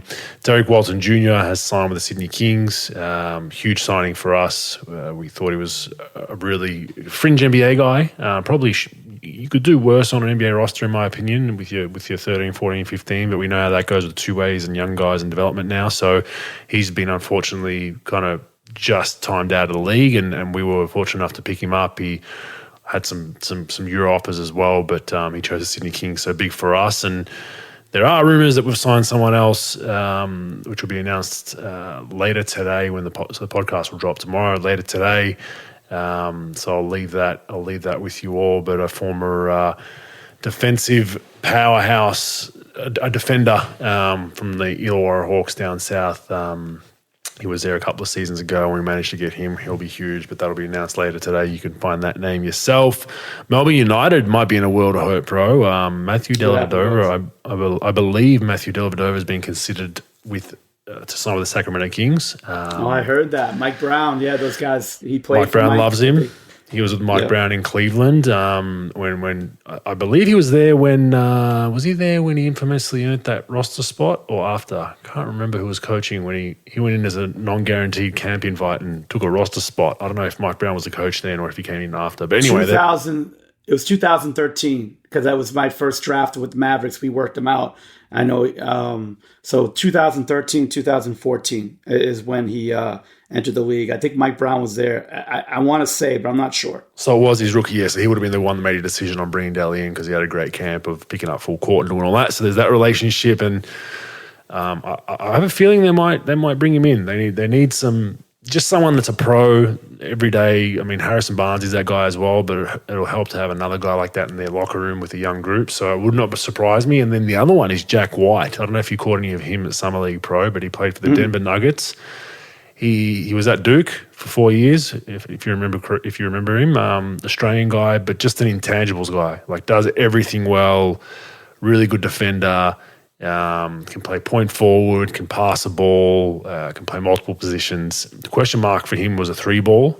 Came to the NBL, shot it inconsistently, but shot it really well in Summer League. And he had a couple of games with 14 and 15 rebound games in Summer League, and people are like, who the hell is this guy? So in the world of small ball and analytics and guys that play multiple positions, he's a big part of Melbourne United, and he might get poached as well. So as a rival of Melbourne United, we hope Jack White gets a 5-year NBA deal and Dellavedova goes there and never comes back. So that'll be good for the old Sydney Kings playing Melbourne. But in all seriousness, that's great for them and Australian players. I mean, Jack White, I actually had never met him until a couple of months ago at Jock Landale's engagement party, pro, which was a hike in itself. I didn't get invited. It was a fucking prick. Lucky you. This thing was in the middle of nowhere. It took me 4 hours from Melbourne Airport to get there. But no, it was a beautiful, beautiful ceremony in the countryside at his parents' ranch. It was very, very nice. But I met Jack White there, just an unbelievable dude, man. Like, one of the nicest guys I've met in my life. Like just really, really nice guy. So even though he's playing for Melbourne United, I'm a fan of his. I think he's a great fella. And just finally, New Zealand breaker Finn Delaney, who's a pretty high-end prospect here in Australia or the NBL, has gone overseas to sign with in the German league with Club Bonn. So that's a big out for the New Zealand Breakers. But other than that, NBL season looks to be back on schedule to be starting September, October, with all this COVID stuff kind of starting to slow down a little bit. So I think schedules can hopefully get back to normal. But that's the NBL wrap, pro. Bogues, did you see tonight that LeBron posted he got 42 and 16 in the Drew League in LA? Did he? Yeah, so it's this like pro-am league that used to be really good. It's not really all that great anymore, but it's still decent. And then he what's it called? He posted it in Barstool Sports. He goes, leave it to LeBron to post. To can't wait to post. He put up 42 and 16 against Uber Eats drivers or something like that. So it's great. Did he train anyone off his Drew League roster yet? Not yet, but he did not. I believe Casper Ware's. I believe Casper Ware's on that roster. Actually, I saw a post. Casper Ware, former Sydney Kings teammate and player. I think he was a teammate of LeBron, so he might be a candidate to get traded. Be careful, Casper. All right, real quick, let's touch on Dabble. For those of you that don't know, Dabble's a proud sponsor of the Robos podcast. It is betting meets social media. I'm on it. You can follow your friends, mates, family, whatever. You can stalk experts, trending tipsters. So basically, you can copy anyone's bet straight to your page that you like. So you're like, I like that multi. I like this. I like that. I can straight copy it to my page. You can also go into the chat. There's some chat forums on there to talk shit. You can pump up your own bet. You can give someone crap about their bad bet. And it's good fun. It's just a different take on sports betting. It's a bit more kind of fan-friendly and engaging rather than just, putting in money and making bets. So jump on there. I'm on there. Andrew Bogut, all one word. Give me a follow. It's similar to social media in that aspect. You can follow people. Download the app. Have a dabble socially. And remember to gamble responsibly, pro. You have to gamble responsibly. You don't if you do it unresponsibly, like most things, doesn't go well. So gamble responsibly. Bogues, I think if you're gonna gamble, absolutely do it responsibly. Go ahead, Bogues. Just like everything, right? You got to be responsible. Sure. stats, useful and useless. Just got a few random ones, and then we'll get to fact or fake news and hit the road. This one's almost going on 2 hours, pro. We're back to the 2 hour ones. Who's giving me shit on Ethan's podcast about long podcasts? Hey, they ain't gonna hear our fucking asses for another fucking 4 months after this one anyway. So don't worry about it. They could. We're back. We'll be back. We'll be back in August. We'll be back in August. All right. So useful, useless. Ben Simmons in his 4 seasons, pro, 15, 8, and 8. That's 3 assists, 15, 8 rebounds, 8 assists, 3-time All-Star, 1-time All-NBA, 2 times All-Defensive Team. The only other player with career numbers better than that, Luka Doncic, currently in the league. 15, 8, and 7, or better than. Sorry, only other player better than 15, 8, and 7 is Luka Doncic. Useful or useless? I don't know, useless, because I mean, he hasn't played since the fucking 1980s, so I have no idea who the fuck Ben Simmons is anymore. So I'm going to say useless. I think it's useful just to show his effect when he's on the court. I think people have forgotten, which, to your point, is correct, because he hasn't played so long and all the shenanigans and all the bullshit going on, he's still a good fucking player. He's still a good player, so people need to remember that. Ben Simmons hasn't played since Lionel Simmons played, and that was in the 1991 season, so I don't want to fucking hear it. Get him on the fucking court. But any stat, until he plays an NBA minute, every stat you fucking throw at me about useless with Ben Simmons is going to be use-fucking-less. Fair enough. I want to hear about Lionel Simmons before Ben Simmons. All right, that's fair enough. All right, fair enough. All right, players in NBA history to win 3 straight finals MVPs, bro. You want to have a guess? There's 2 of them. I'm going to guess Jordan. 1. I'm going to guess Bird didn't three-peat. Kobe didn't three-peat. I'm going to throw in Bill Russell. Shaq. Yeah, I didn't know that. I thought Kobe would have snagged one of those. No, he definitely won a couple or 1 or 2 during their time together. Yeah. Okay. But yeah, 3 straight. Pretty impressive. Useful, useless? Oh, useful for sure. Useful for sure. 100%. Cool. All right, useful or useless. Fun fact. Ben Wallace is the only player in NBA history with more blocks than fouls and more steals than turnovers. He's also the first undrafted player to make the Hall of Fame. Useful, useless. Oh, useful. Shit. Like that guy got more out of less than almost anybody in fucking NBA history. I'd say it's useful. What do you say? I'd say it's useful. He was tough, man. Like he was, I played him kind of in his Detroit prime, and he was absolutely tough. I really had some good battles. He got, the better of me for the most part, really. Like he was just so smart, so strong. And obviously wasn't an offensive powerhouse, but you know what? He was a very good passer as well. And a lot of teams used to play off him because he couldn't shoot, and he would cause a lot of damage kind of before the era of those handoffs and split games and all that. He was very, very good at getting, Chauncey and Rip open on handoffs and pick and rolls because guys would play so far off him, and a very good passer as well. So useful, pro. What do you have? Bogues, I think we've answered some of it during the night, but at least for the first question. But your opinion, Brooklyn will deal Kevin Durant before this season. Useless. Yeah, right. Fact or fake news, Brooklyn will trade Kevin Durant before the season. Before the season starts? Mm-hmm. Fake news. I don't think it's going to happen that quickly. If it does happen, I'm long. I think he's going to stay. I think he's going to stay this season unless shit really implodes and then he wants out by the deadline. I think he's going to be in a Brooklyn uniform on opening night, pro. What do you think?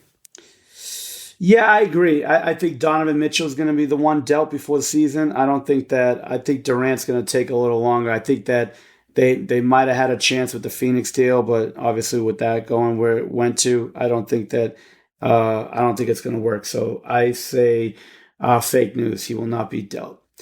All right. You said will deal, motherfucker. It's fact. Whatever. You know what I'm saying. I don't let the facts fuck up a good story. Rudy Gobert, makes the Minnesota a Final Four team in the West this year? Fact or fake news? I think they'll be good, but fake news. I think the West is just. I've got the Clippers. I've got the Warriors. Phoenix will still be up there. You got Dallas. They'll be. I think they'll be where they were. They'll be between 5 and 8, in my opinion. So I'll go fake news on that one. Yeah, I think they're good enough. They might be good enough. I think this gets them probably out of playing. Fucking what do you got to get to? 7, 8, 9, 10. Out of playing 6. So I mean, so they get to their play-in. They got to win a play-in series, a play-in game, and they're gonna win another one just to get to fucking 8 or 7. I don't know, man. I think it's tough. Can they get 6? Can they get the 6th seed? Because that's a lot. I don't know, man. Yeah, look. I mean, look. We talked about the teams, right? So you got, Let's just for the West, right? Last year's West, you got Phoenix 1, Memphis 2, Golden State 3, Dallas 4, Denver 5. So there's 5 really good fucking teams. And right Denver's going to be healthy, yeah. So you got to put them above, yeah. No doubt. Then you got Clippers that are better. They're going to be one of the top teams in the West. That's 6 right there.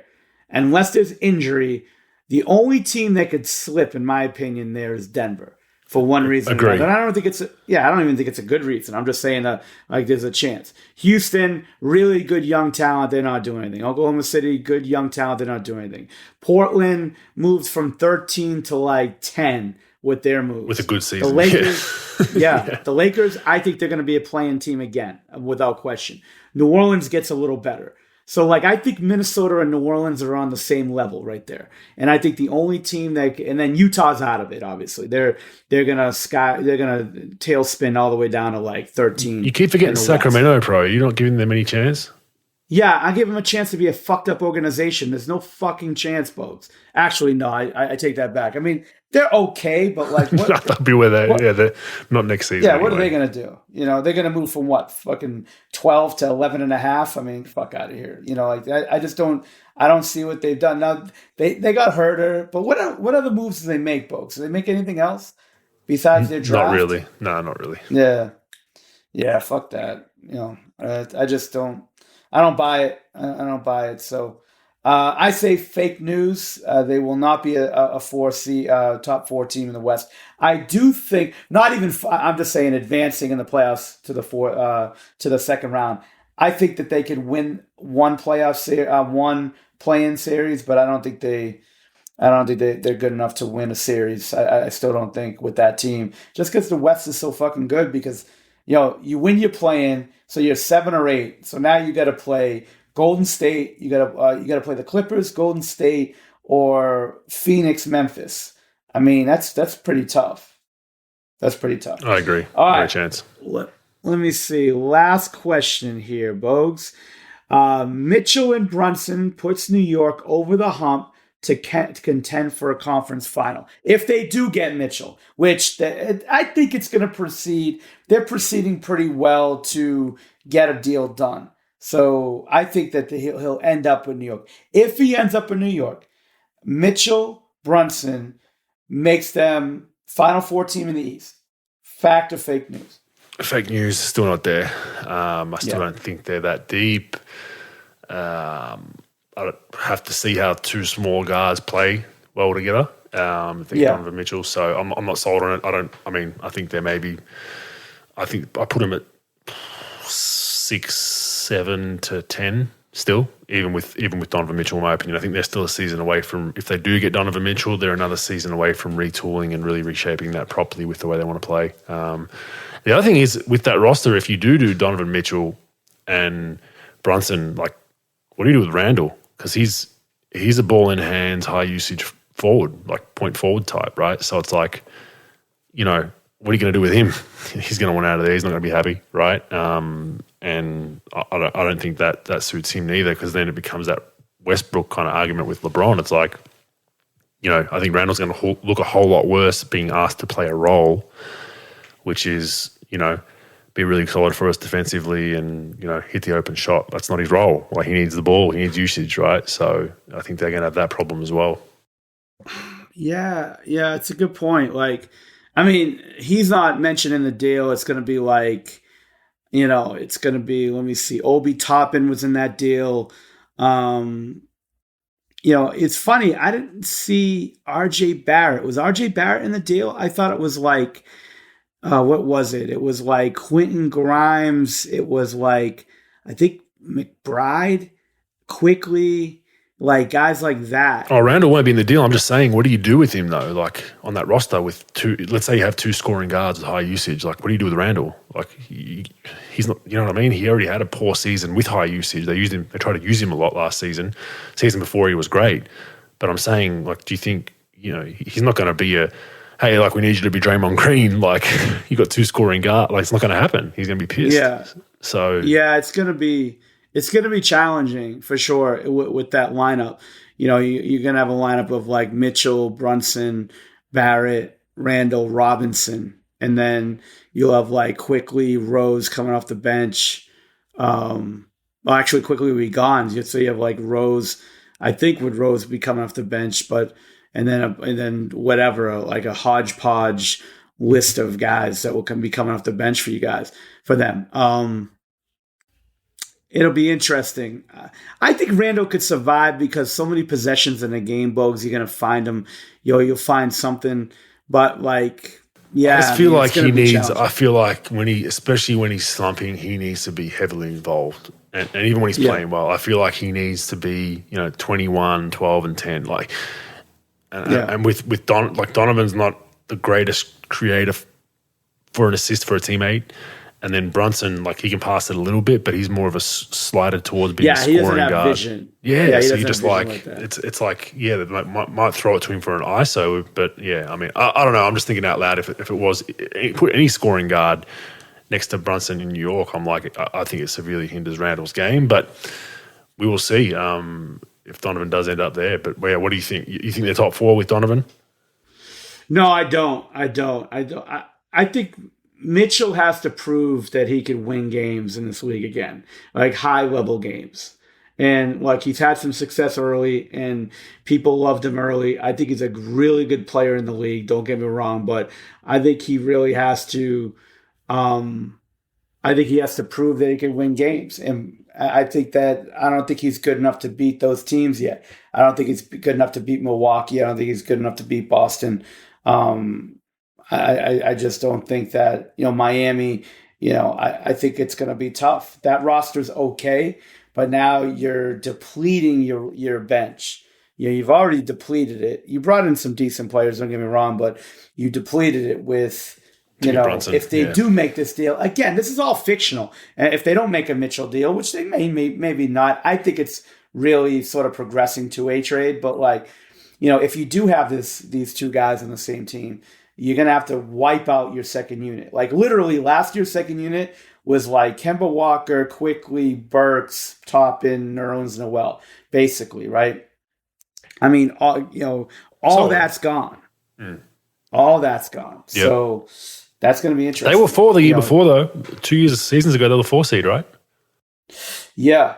They were a little bit different team. So it'll be interesting. And the East was different at that point, too. Yeah. Yeah, I agree with that. With that. Fake news it then. Cool, man. Thank you. That's episode 71, I believe. We're getting up there, but thanks for everyone tuning in. Give it a share. Hopefully you all enjoyed and got some point of views of Pro's track around the world, his summer league escapades that he didn't go to promote Hoop Consultants, and could have promoted a rogue Bogues out there, Pro. Well, I thought I've been promoting my fucking my company on this podcast. And I've gotten absolutely zero money to do with it as far as getting business outside of it. I thought I would be able to do that. So why would I go to Summer League if my fellow Australians don't support me like that? So, also, by the time they finish this fucking marathon of a podcast, we'll be starting our podcast in August anyway. So it doesn't really matter. So it's great for them. They could just segue into the next episode. Nah, man, traffic's bad now in all major cities. People are in their cars 3 or 4 hours a day. This would just be half their commute these days, bro. You know, you're drinking their coffee on the go. That's the way. And the electric car, Bogues, are you guys pushing that electric car bullshit? Oh, bullshit. Oh, you're going to get some people fired up. Look, I don't mind the electric cars, but I don't mind it either. I think the issue is in Australia when you, not talking about basketball now, but if you had every resident with an electric car come home from work on a hot day where they've got their air conditioner on and they all plug their cars in to charge their cars, the grid would literally shit on itself and not turn on for fucking months. So I will tell you this, first time in about 4 months that gas actually went down in this country. It went down to like $1 a gallon. I got to give it to. So what is it now? Like $6 a gallon? Jeez, like in LA, it was literally like $6 a gallon, and that was like 2 months ago. It was literally like $5.86 a gallon or something like that. I think I got it under $5 for the first time in a long time. I will give him praise on that one. I'll give it to him when he deserves it. That's $1 cheaper than it's the first time I went down in a while. So you got to take your pickup truck. I saw some videos. Take your pickup truck down there and fill the back of the tray up with fuel when it's that cheap, you know, and just drive it down the street. Saw a video of that a couple of months ago. Someone doing that, idiot, going all over the road. But anyway, thank you everyone. We'll see you next week or the week after or the week after. Later, guys.